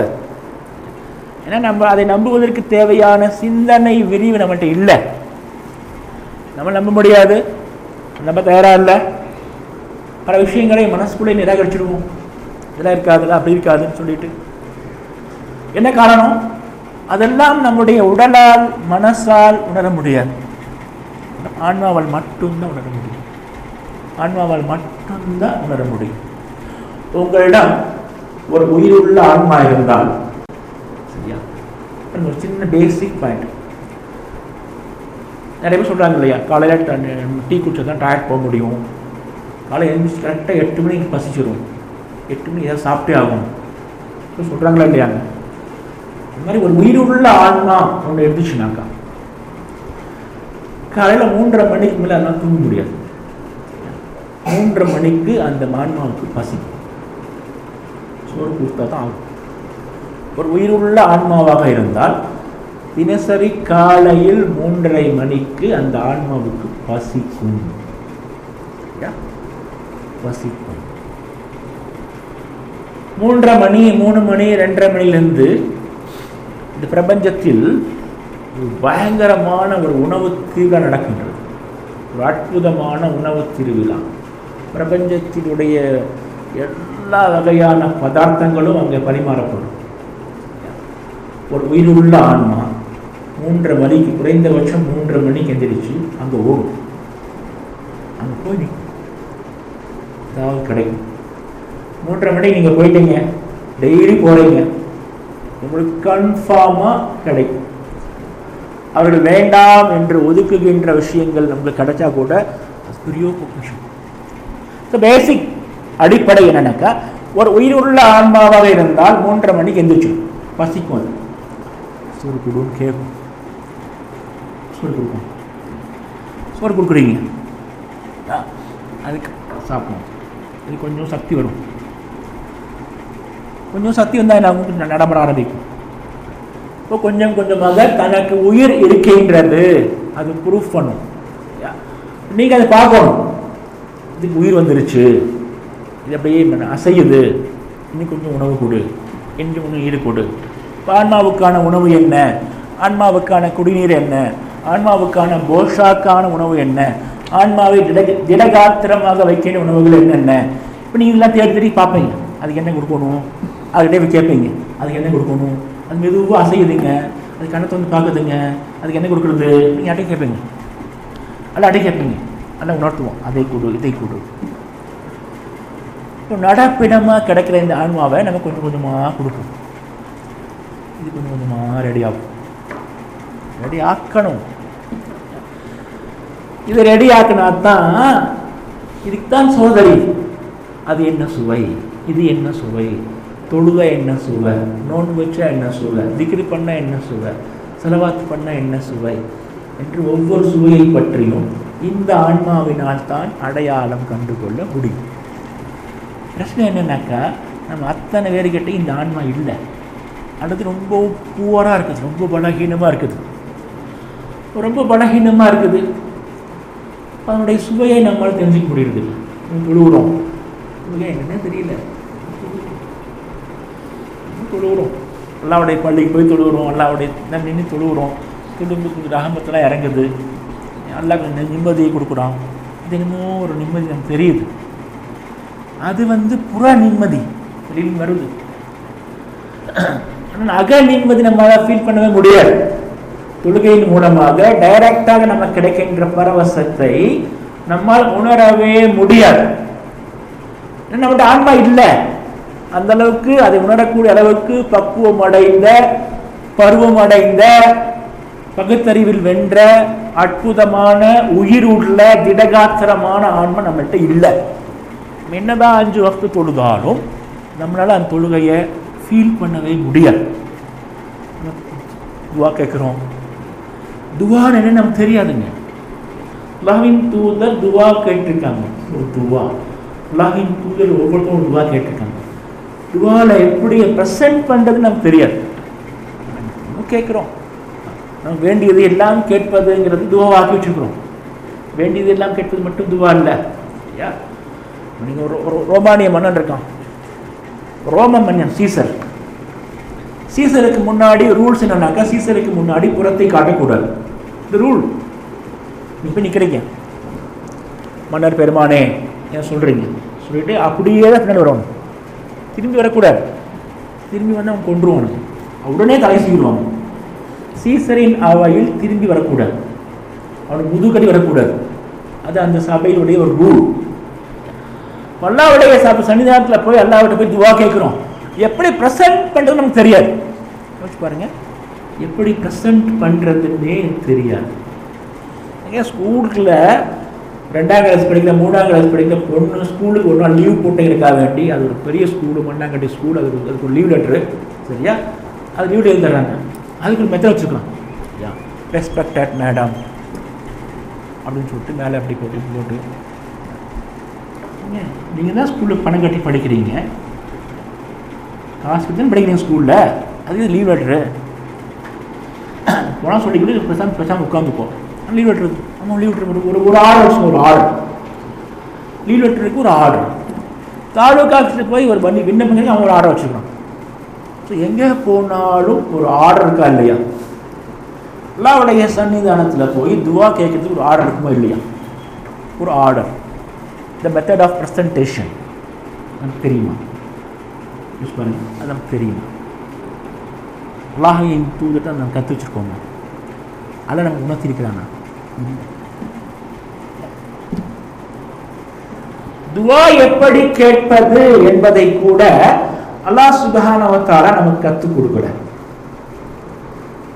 நம்மளுடைய நிலை தான், நம்மளுடைய கிரேடு. ஒரு சக்கிலியன் ஐஐடி போக முடியுமா? யோசிச்சு பாருங்க. போகலான்னு யோசிச்சா பார்ப்பானா? ஆனால் கனவுடைய ஐஐடி பார்த்துருப்பானா? ஐஐடி எப்படி இருக்குன்னு தெரியுமா? இந்தியாவில் மொத்தம் 7 இடங்கள் ஐஐடி இருக்குது. மெட்ராஸ் இருக்குது, ஏக்கரா கணக்கில். ஹாஸ்டலில் இருந்து வகுப்பறைக்கு போகிறதுக்கு உள்ளுக்குள்ளேயே வண்டி இருக்கும். வண்டி எடுத்து தான் போக முடியும். அவ்வளோ பெரிய ஏக்கரா கணக்கில் இருக்குது. உள்ள போனாக்கா பெரிய பெரிய ஆள் மட்டும் தான் இருப்பானுங்க, உயர் ஜாதிக்கு தான் இருப்பானுங்க, பிராமின்ஸ் தான் இருப்பாங்க. அப்துல் கலாம் மாதிரி எவ்வளோ அப்படி மாறிட்டானுங்க, அவங்க உள்ள போக முடியும். ஒரு சக்கில் அங்கே போக முடியுமா? அந்த மாதிரி ஐஐடின்னு ஒன்று இருக்குதா? ஒரு சக்கிலிங் தெரியுமா? தெரியாது, தெரியாது. பிராமின்ஸ் என்ன பண்ணுறான், அவனுடைய பேரன் ஐஐடிக்கு போகணும் அப்படி இவன் படிக்க ஆரம்பிக்கணும். இவன் படித்து இவன் ஐஏஎஸ் வரைக்கும் முயற்சி பண்ணி அடி தோற்று கொண்டிருப்பான். இவன் பையன் படிப்பான். இங்கேருந்து இவன் அறிவை தேக்கி அவன் பேரனுக்கு கொடுப்பான். அவன் பேரன் ஐஐடிக்குள்ளே போயிடுவான். ஒரு சக்கிலியன் போக முடியுமா? வாய்ப்பு இருக்கா? இல்லை. சக்கிலியனுக்கு அந்த வாய்ப்பு மறுக்கப்படுகின்றது. நான் தகுதி இல்லைன்னு நினைக்கிறான்.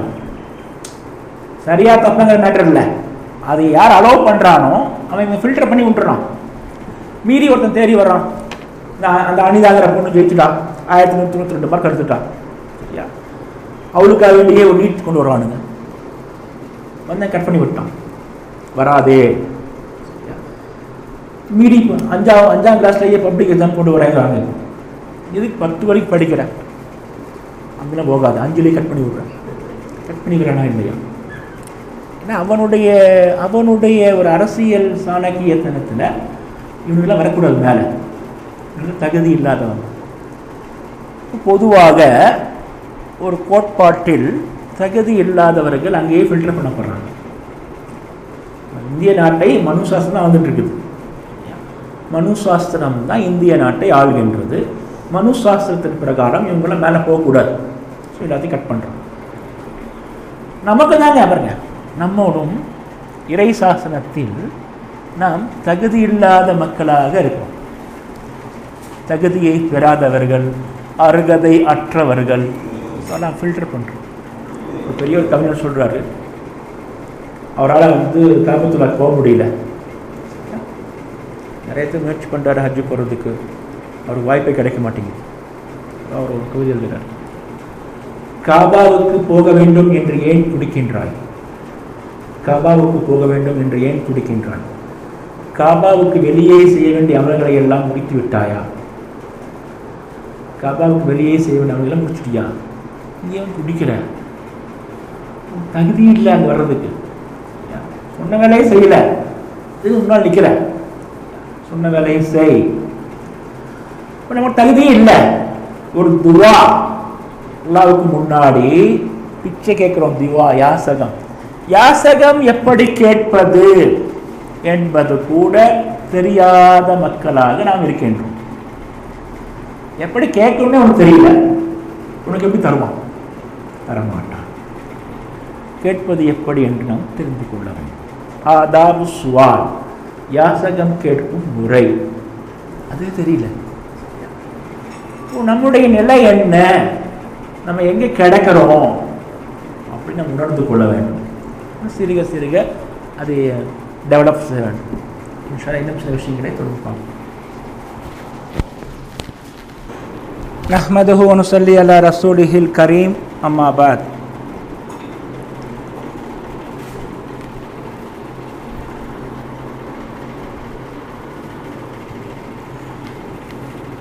நம்முடைய மனதின் இச்சைகளை எல்லாம் அடக்கி ஒடுக்கி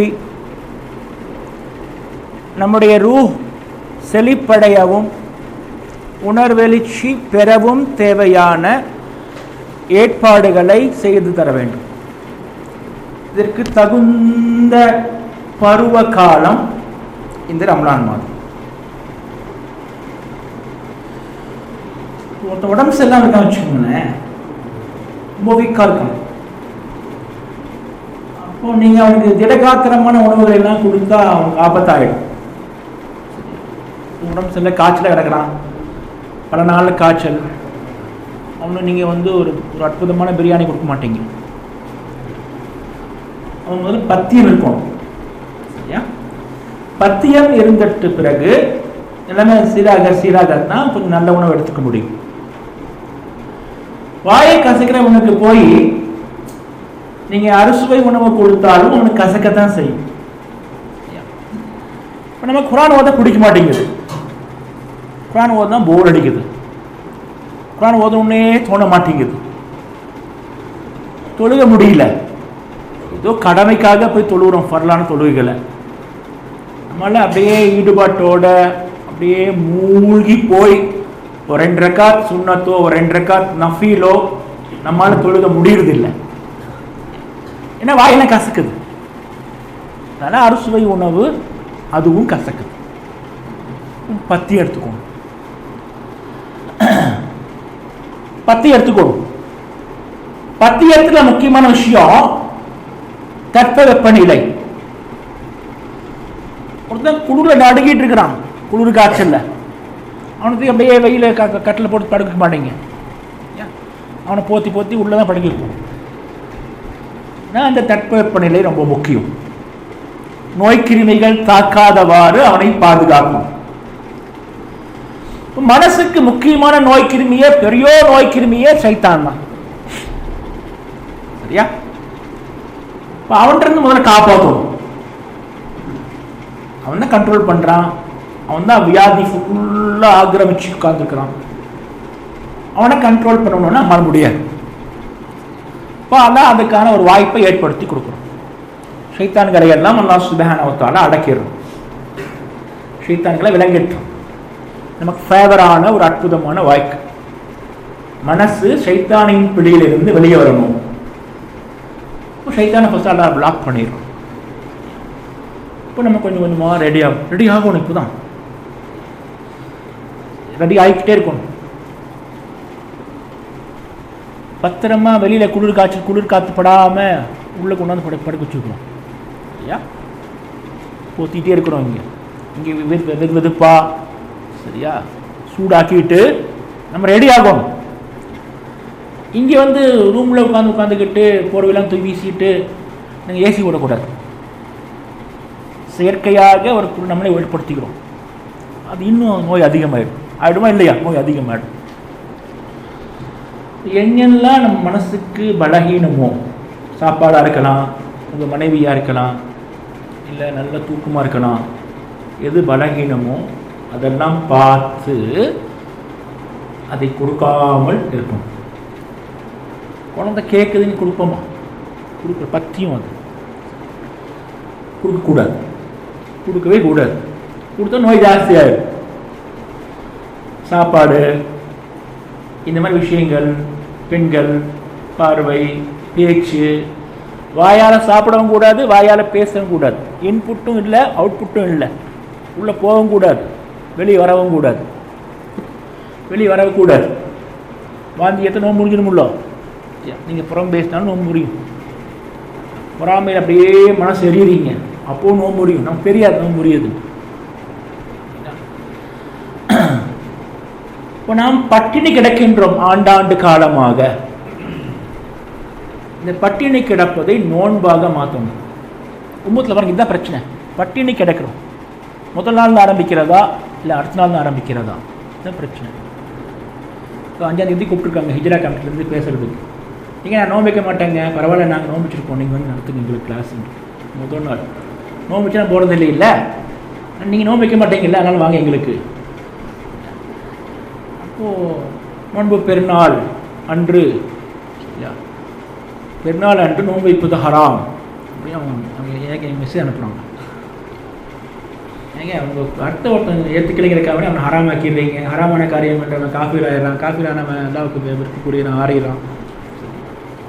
பாருங்க, பிரச்சனை நோன்பு வைக்கிறது இல்லை, பட்டினி கிடக்கிறோம். நீங்கள் ஒரு நாள் முதல்லேருந்தே பட்டினி கிடைக்க ஆரம்பிச்சிடுறீங்க. நான் 2 நாள் கழித்து ஆரம்பிக்கிறேன் பட்டினி கிடக்கிறது. அது எதுவும் ஒன்றும் கிடைக்க போகிறது இல்லை. 30 நாள் பட்டினி கிடந்தாலும் ஒன்றும் கிடைக்க போகிறது இல்லை. கூட 6 நாள் வச்சா வருஷம் முழுக்க நோம்பாமா, இன்னும் சேர்ந்து 6 நாளுக்கு பட்டினி கிடக்கிறான், அப்பவும் ஒன்றும் கிடைக்க போகிறது இல்லை. நீங்கள் சபா நோம்பு வச்சாலும் ஒன்றும் கிடைக்க போகிறது இல்லை. சரியா, வருஷம் முழுசும் நோம்பு வச்சாலும் உங்களுக்கு ஒன்றும் கிடைக்க போகிறது இல்லை. ஒன்றும் கிடைக்க போகிறது இல்லைங்கிறது கன்ஃபார்மாக இருக்குது. இந்த கன்ஃபார்மை நம்ம தெரிஞ்சிக்க மாட்டேங்கிறோம். தற்காலில் டிக்கெட் போட்டிங்கனாக்கா வெயிட்டிங் லிஸ்ட் கிடையாது. தற்காலில் டிக்கெட் போட்டால் இப்போ வெயிட்டிங் லிஸ்ட்டு வரதில்லை, கட் பண்ணிட்டான், தரதே இல்லை. அதில் வெயிட்டிங் லிஸ்ட்டு வண்டி ஏறக்கூடாது. இல்லை நீங்கள் புக் பண்ணிக்கிங்க, ஆர்ஐசி போட்டிருக்கான், வெயிட்டிங் லிஸ்ட் போட்டிருக்கான், நீங்கள் ரிசர்வ் வண்டியில் ஏறக்கூடாது, ரிசர்வ் பெட்டியில். அதுதான் ரூல். அது ஓப்பன் டிக்கெட் தான். அது டிடிஇ பார்த்து கன்ஃபர்மேஷன் பண்ணிக்கணும். கன்ஃபார்ம் ஆகாத டிக்கெட், ஓப்பன் டிக்கெட்டில் அடித்து கொடுத்து ஏறணும். சொகுசாலாம் இருக்க முடியாது. பட்டினி தான் கிடக்கிறீங்க. அது நீங்கள் என்னைக்கு வச்சாலும் சரி, நீங்கள் இன்டர்நெட்டில் புற பார்த்து வச்சாலும் சரி, இல்லை உங்கள் வீட்டுக்கு பக்கத்தில் பெருசாக ஒரு புறையை பார்த்து வச்சாலும் சரி, உங்களுக்கு நோன்பு இல்லை, இது கன்ஃபார்ம். நீங்கள் இருப்பது பட்டினி கிடக்க போகிறோம்.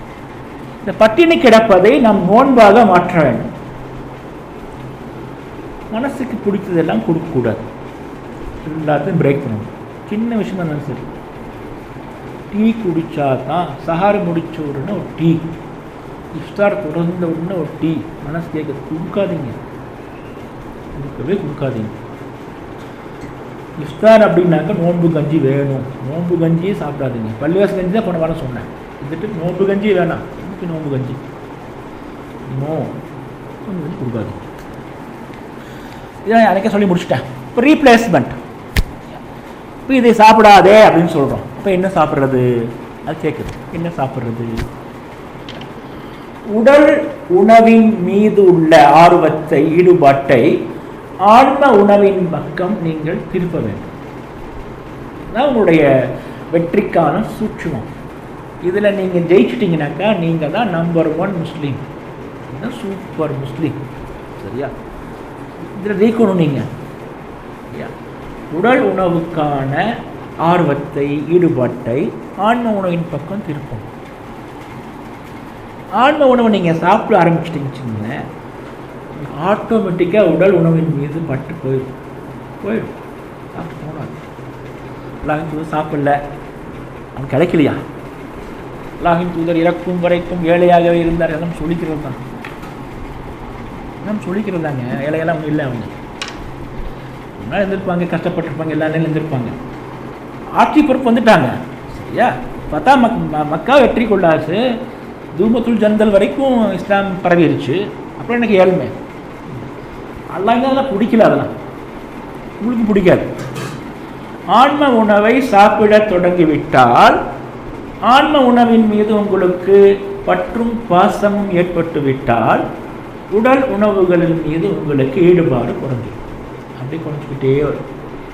சாப்பிடணுமே அப்படிங்கிறதுக்காக சாப்பிடுங்க, உயிர் வாழணுமே அப்படிங்கிறதுக்காக உயிர் வாழ்வீங்க.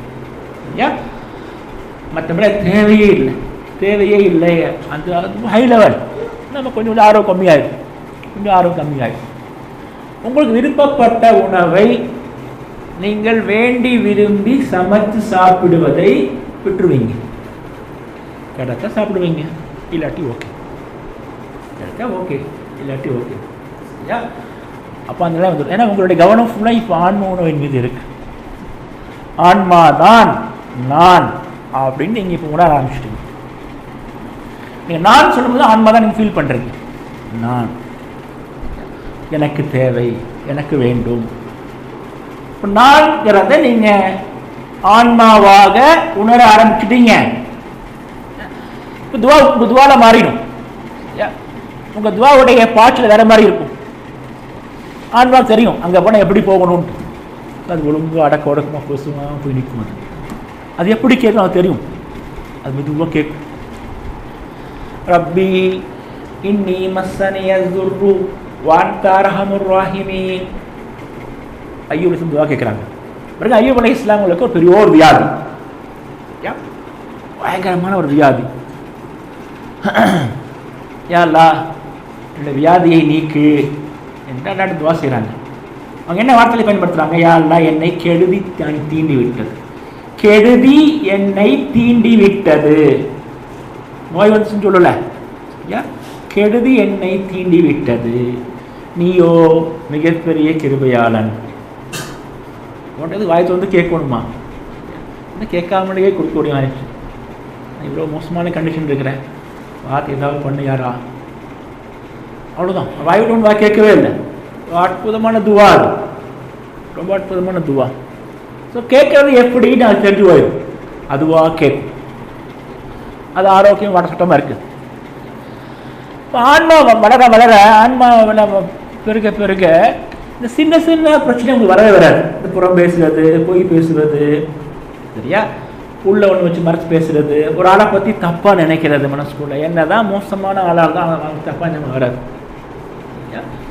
கெட்ட அபிப்பிராயம், தவறான அபிப்பிராயம், பொறாமைப்படுவது, அங்கலாய்க்கிறது, மனசு புழுங்காமல் தவிக்கிறது, ஏமாத்துறது, துரோகம் பண்ணுறது, மோசடி பண்ணுறது, இந்த மாதிரியான பிரச்சனைகள்லாம் போய்கிட்டே இருக்கும். உங்களால் செய்யவே முடியாது, செய்யவே முடியாது, நினைச்சாலும் முடியாது. தொழுகை பிடிக்க ஆரம்பிக்கும். இதெல்லாம் பாருங்க, என்னென்ன உணவுகள்லாம் இருக்கணும் அது எல்லாம் அப்படியே ஒரு ஒரு கோம்போ ஆஃபர். இப்போலாம் நிறைய கோம்போ ஆஃபர் தான் கொடுக்குறாங்க. ஹாஸ்பிட்டல் போனால் கூட கோம்போ ஆஃபர் தராங்க. இந்த ட்ரீட்மெண்ட்டும் அதையும் சேர்ந்து பண்ணிக்கிங்க, அது தேவை இருக்கோ தேவையில்லையோ சேர்ந்து பண்ணிக்கிங்கன்ட்டு அல்லாஹ் சுப்ஹானஹு ஒரு கோம்போ ஆஃபர் தரோம். ஒரு பக்கம் ஃபுல்லாக பத்தியத்தை ஃபுல்லாக முடிச்ச பிறகு உணவுகளாக நான் கொட்டுறான். உணவுகளை இறை நினைவு, தொழுகை, அதில் இரவு தொழுகை, அதுக்குன்னு சொல்லி ரமலானில் ஒரு சிறப்பு அம்சம் இரவு தொழுகைக்கு. அதுக்கான முழு மூச்சோட உம்மத்தில் ஏற்பாடுகள் நடக்குது. இரவு தொழுகைக்கான சிறப்பு ஏற்பாடுகள், இரவு நேர வாழ்க்கை, சஜிதா, ருக்கு, குரான் திலாவத், குரானுடைய ததபுர் தான் சிந்திச்சு பார்க்குறது, ஒரு கூட்டாக உட்கார்ந்து குரானை கலெக்டிவ் ஸ்டடி பண்ணுறது, தஸ்பீஹ் செய்வது, இஸ்திக்ஃபார் செய்வது, ஸலவாத் ஓதுவது, தௌபா செய்வது, சரிங்களா? இந்த மாதிரி எல்லா அம்சங்களையும் அல்லாஹ் சுப்ஹானஹு வ தஆலா அப்படியே ரமதானை கொட்டி வைக்கிறான். அல்லாஹ்வோட பேசிக்கிட்டே இருங்க. அல்லாஹ் பேசுவதை கேட்டுக்கொண்டே இருங்கள். இறைவன் பேசுவதை கேட்டுக்கொண்டே இருந்தால் அதுக்கு பெயர் திலாவத்துல் குர்ஆன்.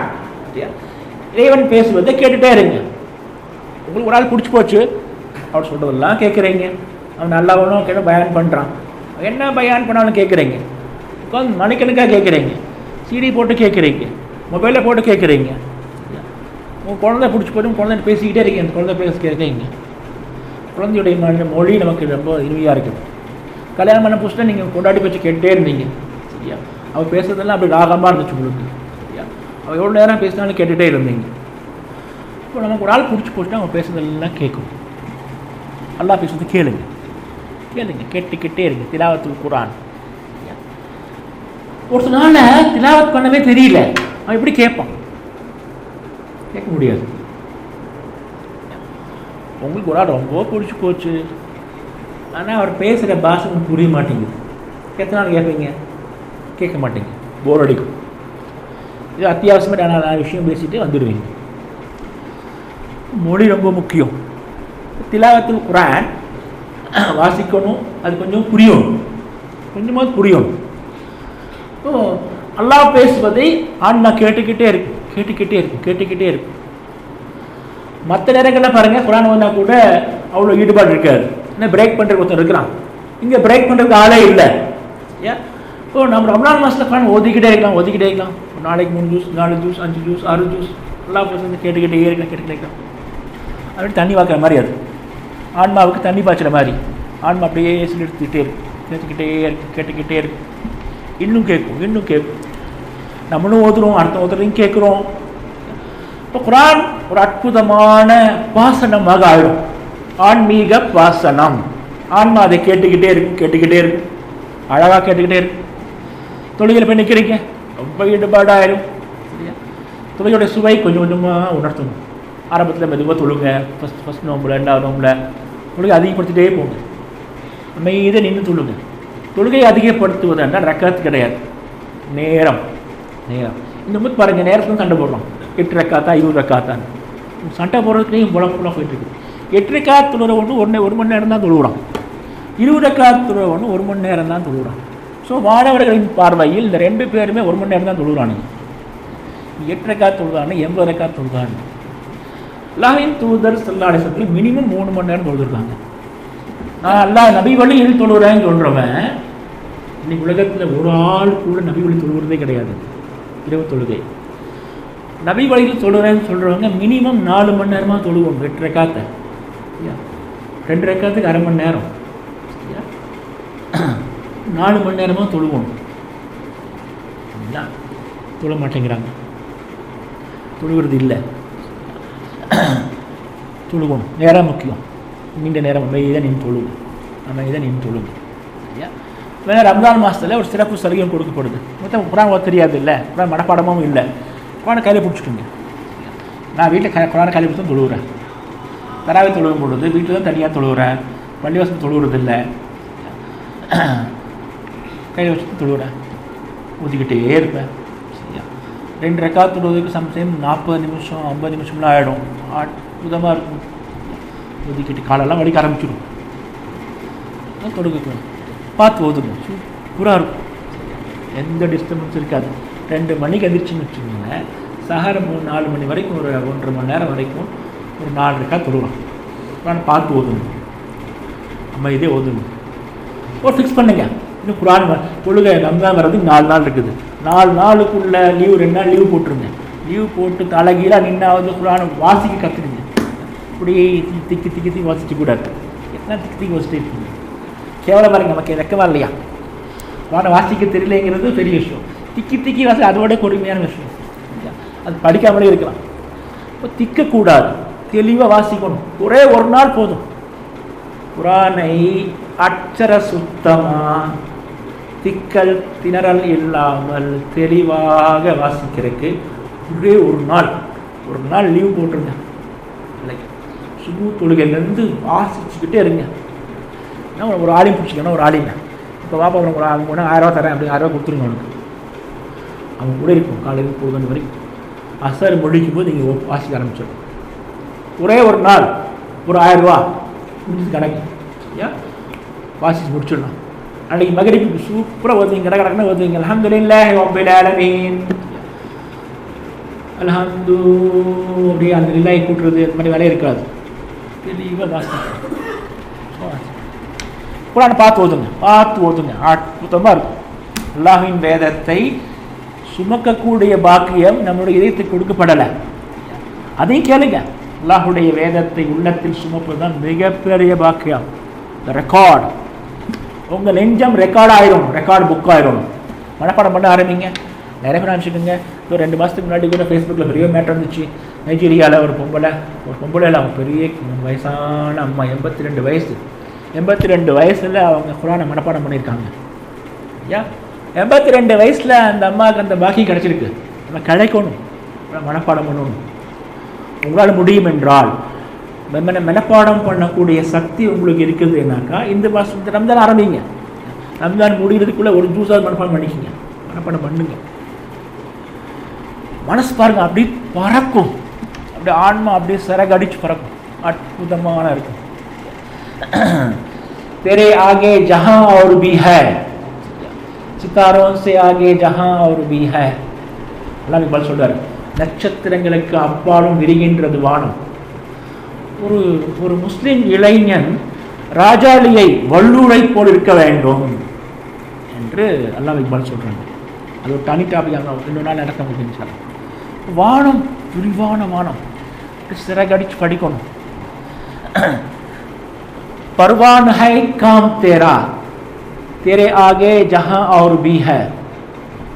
பறப்புதான் உன்னுடைய பணி, பறப்பதுதான் உன்னுடைய பணி. உனக்கு முன்னால் எல்லையற்று பறந்திருக்கின்றது வானம். சரியா? ஆன்மாவை பறக்க வைங்க, அது பறக்கும், அப்படியே பறக்கும். மேலே மேலே மேலே மேலே போய்கிட்டே இருக்கும். மலை வெயில் எதுவுமே இருக்காது. சரியா? சாதாரண குருவிகள், காகங்கள், புறாக்கள், மைனாக்கள், இதெல்லாம் மழை பெஞ்சிச்சுனாக்கா எங்கேயாவது மரத்தில் போய் ஒடுங்கி உட்காந்துரும், எங்கேயாவது ஒடுங்கி உட்காந்துரும். வல்லூறுகள் மழை பெய்ய ஆரம்பிச்சுனாக்கா மேலே பறக்க ஆரம்பிக்கும். மேலே பறக்க ஆரம்பிக்கும். மலை மேகத்துக்கு மேலே போயிடும், மலை மேகத்துக்கு மேலே இருக்கும். ஸோ அதுக்கு மலை, வல்லூர் கீழே மேகம், அதுதான் மழை பொழியுது. இது மலைக்கு மேலே போயிடும், மலைக்கு மேலே போயிடுங்க, மேலே போயிடுங்க. ஆன்மாவை சிறகடிக்க வையுங்கள், ஆன்மாவுக்கு பறக்க கற்றுக் கொடுங்க. ஆன்மா அப்படியே மேலே போகும். ये टूटा हुआ सितारा कहीं ना हो जाए माह मेहताब, அல்லாஹ் இக்பால் சொல்கிறாங்க.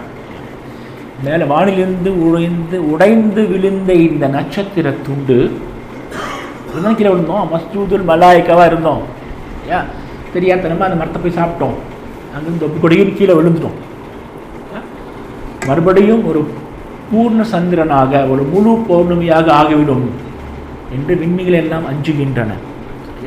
ஒரு முழு பௌர்ணமி ஆகணும், நம்ம முழு நிலவாக, முழு நட்சத்திரமாக. மாணவர்கள் சஃப்ல போய் நிற்கணும். படக்கடைக்கு மேலே பறந்தால் நிற்க முடியும். அங்கே போய் சஃப்ல பறக்க ஆரம்பிக்கணும். பறக்க கற்றுக் கொடுங்க ஆன்மாவுக்கு. ஆன்மா பறக்கும், அற்புதமாக இருக்கும். அது தொழுகை, ஜிக்ரு, திலாவத்து, சஜ்தா, சலவாத்து, இஸ்திக்பார், தௌபா, குரான், இதெல்லாம் இப்போ ஆன்மாவுக்கு ரொம்ப பிடிச்சி போயிடும். ஆன்மையெல்லாம் சாப்பிட ஆரம்பிச்சோம். ஆன்மா சாப்பிட ஆரம்பிச்சோம். பாருங்க, அற்புதமான உணவு உங்களுக்கு கிடைக்கும் பொழுது ஒரு காஞ்சு போன தேங்காய் பண்ணி சாப்பிட்டீங்கன்னா நீங்கள் சாப்பிடவே மாட்டீங்க. சும்மா கொடுத்தாலும் சாப்பிட மாட்டீங்க. இதெல்லாம் உங்களுக்கு பிடிக்காமல் போயிடும். அற்புதமான உணவு. அவன் வரப்போகிறான் ஷவ்வால் மாதத்தில். யாரால் சங்கிலியால் பிழைக்கப்பட்டவர்களாம் வரத்தான் போகிறோம் ஷவ்வால் மாதத்தில்.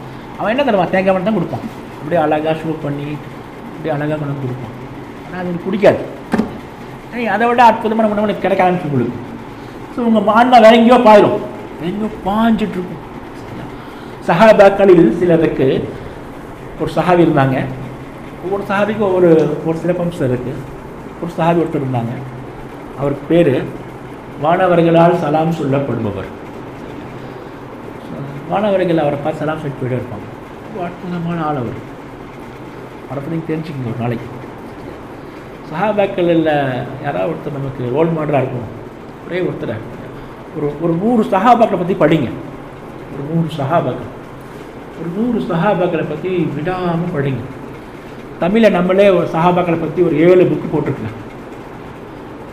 பெரிய பெரிய புஸ்தகங்கள். அந்த 7 புக்கும் தமிழில் தான் இருக்குது, படிங்க உட்காந்து. சஹாபாக்களை பற்றி நான் தான் தமிழில் நிறைய எழுதியிருக்கிறேன், படிங்க. அது யாராவது ஒரே ஒரு ஆள் சென்ட் பண்ணுங்க, ஒரு ஆள் உங்களுக்கு மனசுக்கு ரொம்ப பிடிச்சி போன ஒரு ஆள், ஒரு சஹாபி, அவரை போல் மாறுறது அப்படின்ட்டு. அவர் என்னெல்லாம் பண்ணார், எப்படிலாம் பண்ணார், என்னெல்லாம் எல்லாம் கரெக்ட் பண்ணுங்க. அவரை பற்றி அவர் என்ன ட்ரெஸ் பண்ணார், என்ன சாப்பிட்டார், எப்படி உட்கார்ந்தார், எப்படி போனார், அவரை பாறையே மாறிக்கிட்டே இருக்கும். நம்ம உடம்புள்ள இயற்கையாக கோடு இல்லை, நம்ம சூடு தான் போடுறோம். ஆனாலும் பார்க்க எனக்கு புளி மாதிரி தெரியும், நம்ம சூடு போட்டு எல்லாத்தில் பார்ப்பேன். என்னடா இவன் என்ன பண்ணுறான், என்னடா பண்ணுறான் பைத்தியக்காரத்தனமா, ஆசையில் பண்ணுறான், ரொம்ப அளவு கடந்த ஆர்வம். சரி போனால் அது போய் தொலைத்து போனால் போச்சா அது போ, அவன் கொடுத்துருவேனா இல்லையாங்க. யாரும் சேர்ந்து உட்காந்து பேசிட்டு இருப்பாங்களாம் அல்லாவை பற்றி. ஏன் ஆனவர்களெல்லாம் குடிப்படுத்திக்கிட்டு அல்லாட்ட போவாங்களாம். எனது அடியார்களை எப்படி விட்டுட்டு வந்தீங்க, அவங்கெல்லாம் உன்னை பற்றி பேசிகிட்டே இருக்கிறாங்க, என்ன கேட்குறாங்க, சிற்பத்தை கேட்குறாங்க. சரி ஓகே நான் கொடுத்துட்றேன். ஏதாவது பாதுகாப்பு தேடுறாங்களா, ஆமாம் நரகத்துக்கிட்டு பாதுகாப்பு தேடுறாங்க. சரி போனால் போ, நரகத்துக்கு பாதுகாப்பு. அல்லா எல்லாருமே அப்படி இல்லை, ஒரு 2 பேர் அப்படியே அந்த வழியாக போயிட்டு இருந்தானுங்க. இன்னும் டீ பிஸ்கெட் கிடைக்கிறதே உட்காந்துட்டான். அந்த எவ்வளோ நோக்கமே அவனுக்கு இல்லை, சும்மா வழியில் போன உட்காந்துட்டான் உள்ள. அவனுக்கும் தான் எல்லாத்துக்கும் கொடுக்குறோம், அவனுக்கு ஒரு இலை போட்டு நீங்கள் கொடுக்குறவன் கொடுத்துட்டே இருக்கிறான். கொஞ்சம் கேட்குறது தான் போகிறோம். இது நல்லா குடிச்சு போயிடலாம். அவனை எனக்கு இவ்வளோ ஆசைப்படுறியா, சரி போ, என்ன பண்ணுறது, கடைச்சிக்கிட்டே இருக்கும். உங்களுக்கு கொடுப்பதென்று அல்லாஹ் முடிவு செய்து விட்டால், செல்வமெல்லாம் மேட்ரே இல்லைங்க. செல்வம்லாம் ஒருத்தனை கொடுக்கணும் முடிவு பண்ணுறதே இல்லை, ஹிக்மத்தை தான் அல்லாஹ் கொடுக்குறதா முடிவு பண்ணுறான். மமையூத்தல் ஹிக்மத்தை பக்கத்து ஊத்திய ஹைரன் கசீரா, யாருக்கு ஹிக்மத் தரணும்னு சொல்லி முடிவு செய்யப்படுதோ அவன் தான் எக்கச்சக்கமான செல்வத்தை பெற்றுக்கொள்கின்றான். அல்லாஹ் அவங்களுக்கு ஹிக்மத் தரதுன்னு முடிவு பண்ணிட்டான். அதைத்தான் குர்ஆன் ரிஸ்க்னு சொல்லுது, த ரியல் ரிஸ்க். அல்லாஹ் கொடுத்துக்கிட்டே இருப்பான். உங்களால் அது யாரும் உங்களுக்கு தாங்கவே முடியாது. அது அவ்வளோ அற்புதமாக இருக்கும். அல்லாஹ் டைரெக்டாக அவனுக்கு கொடுக்குறான், அந்த வச்சுக்கோ. அல்லாஹ் கொடுக்குறான், நீங்கள் வாங்கிட்டே இருப்பீங்க. உங்களால் உங்கள் மனசை தாங்கவே முடியாது. உங்கள் ஆன்மா அப்படியே பயங்கரமாக புல்லடிச்சு போயிடும். நீங்கள் நினைச்சாலும் ஒரு தப்பு பண்ண முடியாது, ஒரு தப்பு உங்களால் பண்ணவே முடியாது. ஏன்னா நீங்கள் லைன் பேட் நிற்கிறீங்க. அல்லாஹ் உங்களை அப்படியே தன்னுடைய அருட்போர்வையாக அரவணைத்து வச்சுக்கிறோம். நீங்கள் விரும்பினாலும் ஒரு சின்ன தப்பை, ஒரு பொய் கூட உங்களால் சொல்ல முடியாது. பெரிய பெரிய பாவம் இங்கே சான்ஸே இல்லை. அல்லாஹ் அப்படி உங்களை அப்படி அரவணைச்சு வச்சுக்கிறோம். சரியா? அந்த அரவணைப்புக்குள்ளே நீங்கள் போயிடுவீங்க. நீங்கன்னாக்கா உங்கள் ஆன்மா அப்படியே சிலிர்த்து போய் நிற்கும். அந்த ஆன்ம உணவுகளை பழகி போயிடும் உங்களுக்கு. இந்த உணவு இல்லாமல் உங்களால் இருக்கவே முடியாது. சரியா? இது எல்லாத்தையும் நீங்கள் 1 மாதம் செஞ்சு முடிச்சிட்டீங்கன்னாக்கா அதுக்கப்புறம் பாருங்கள், உங்களால் தொழுக வைக்க முடியாது. தினசரி ஒரு ஜுசு, அப்படி நண்பர் இருக்காரு மதுரையில், ரொம்ப அற்புதமான ஆள். அவர் ஆலிம் தான். அவர் ஒரு நாளைக்கு 3 ஜுசு ஓதுறாரு. நம்மளால் அவர் பார்த்தா புறாமையாக இருக்கு. நைட்டில் தூங்க போகிறதுக்கு முன்னாடியாக ஓதி முடிச்சுடுவார். அப்படியே எல்லாரும் சாப்பிட்டு முடிச்சு 10 மணிக்கு உட்காந்து ஓத ஆரம்பிச்சுனாக்கா 1 மணி நேரம் 1.5 மணி நேரத்தில் அப்படியே 3 ஜூஸ் ஓதி முடிச்சுட்டு அவர் தூங்குவார். அப்படியா தானே அவர் தூக்கம், அமைதியான தூக்கம். யோசிச்சு பாருங்கள், 3 ஜூஸ் ஓதி தூங்குறான். அவருடைய ஆன்மா எப்படி இருக்கும்? நைட்டு தூங்கு ஆன்மா எங்கெங்கேயோ போகுது. ரூஹ்னு சொல்லி இமாம் இப்னு கைம் விட்டு இருக்கிறாங்க. இரவு நேரத்தில் ஆன்மா எங்கெல்லாம் போகுது அதை சொல்கிறாங்க. அவர் அற்புதமான ஒரு நூல். அவருடைய தூக்கம் எப்படின்னு பாருங்கள். ஒருவேளை அவர் நைட்டை சேர்த்துக்கிட்டா வச்சுக்கோங்க, சூப்பர் சாவு. அதுதான் சரியா?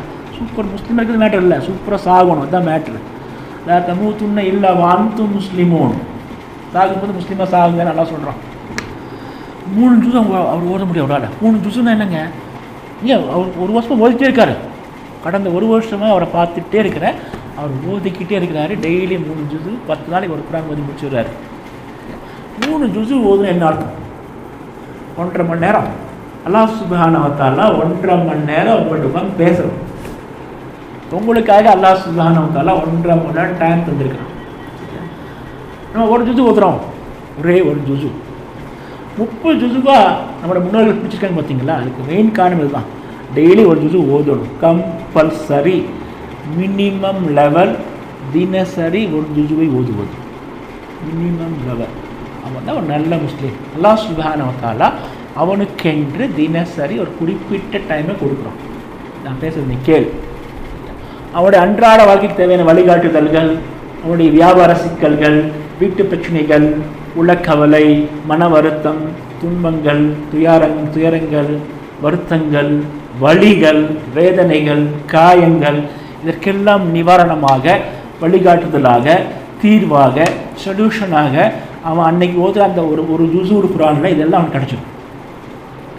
அவன் லைஃப் சூப்பராக போயிட்டுருக்கும். உங்கள் லைஃப், உங்கள் வீட்டில் ஒரு பிரச்சனை, உங்கள் பிஸ்னஸில் ஒரு சிக்கல், நீங்கள் இன்றைக்கி ஓதுன இந்த குரான் உங்களுக்கான தீர்வை கொடுக்கும்.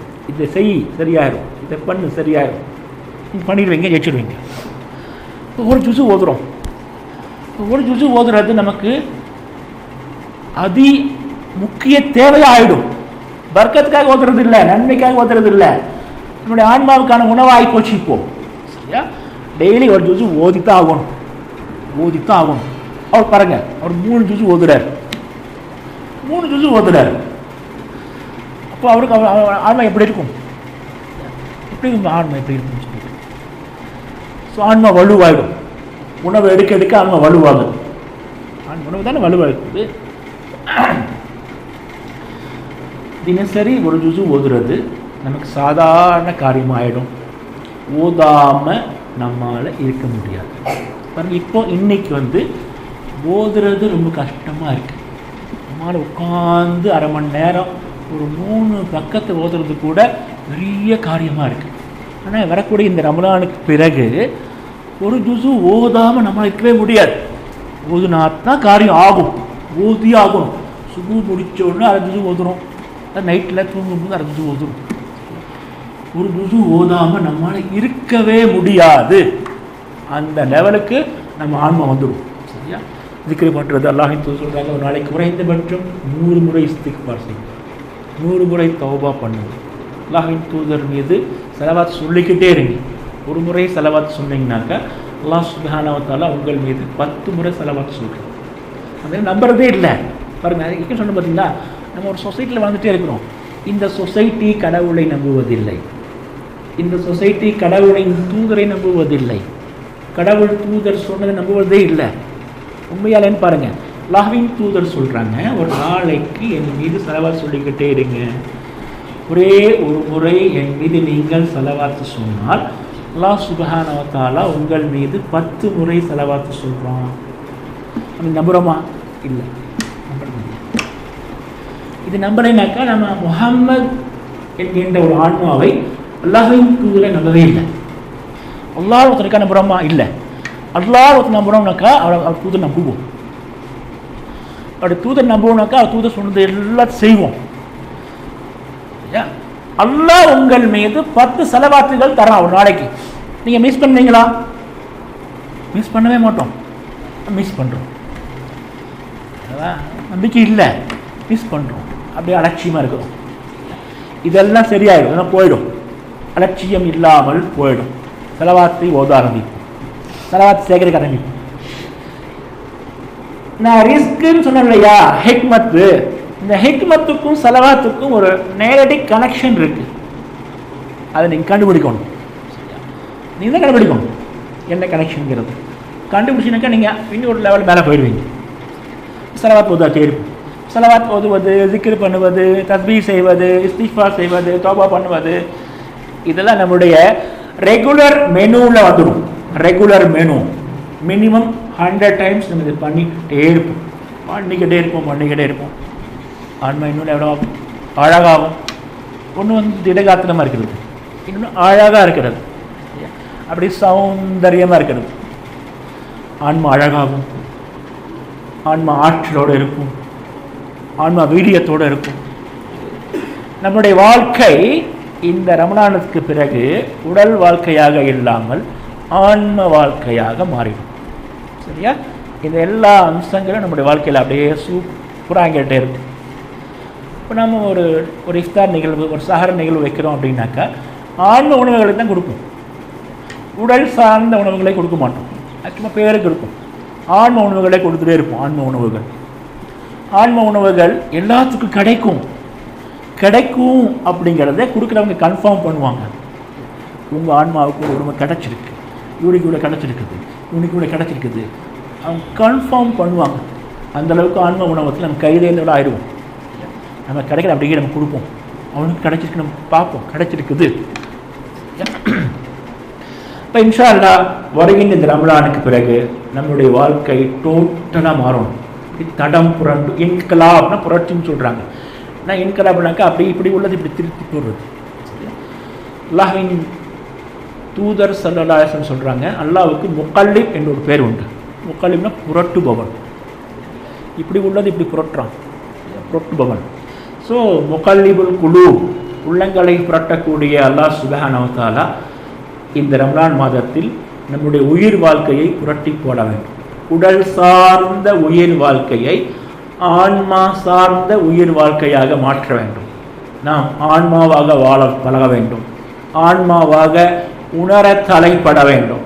நம்முடைய வாழ்க்கை ஆன்ம வாழ்க்கையாக மாற வேண்டும். நாம் சிறகடைக்கும் வல்லூறுகளாக இந்த பெருவானத்தில் பரந்த வெளியில் எல்லை இல்லாமல் பறக்க தொடங்க வேண்டும். அல்லாஹ் சுப்ஹானஹு வ தஆலா அதற்காக வலிமையை நம்முடைய சிறைகளுக்கு கொடுக்க வேண்டும். வாஹிரு தஅவானா அல்ஹம்துலில்லாஹி ரப்பில் ஆலமீன். ஹாதா மா இன்தி வல் இல்மு இன்தல்லாஹ்.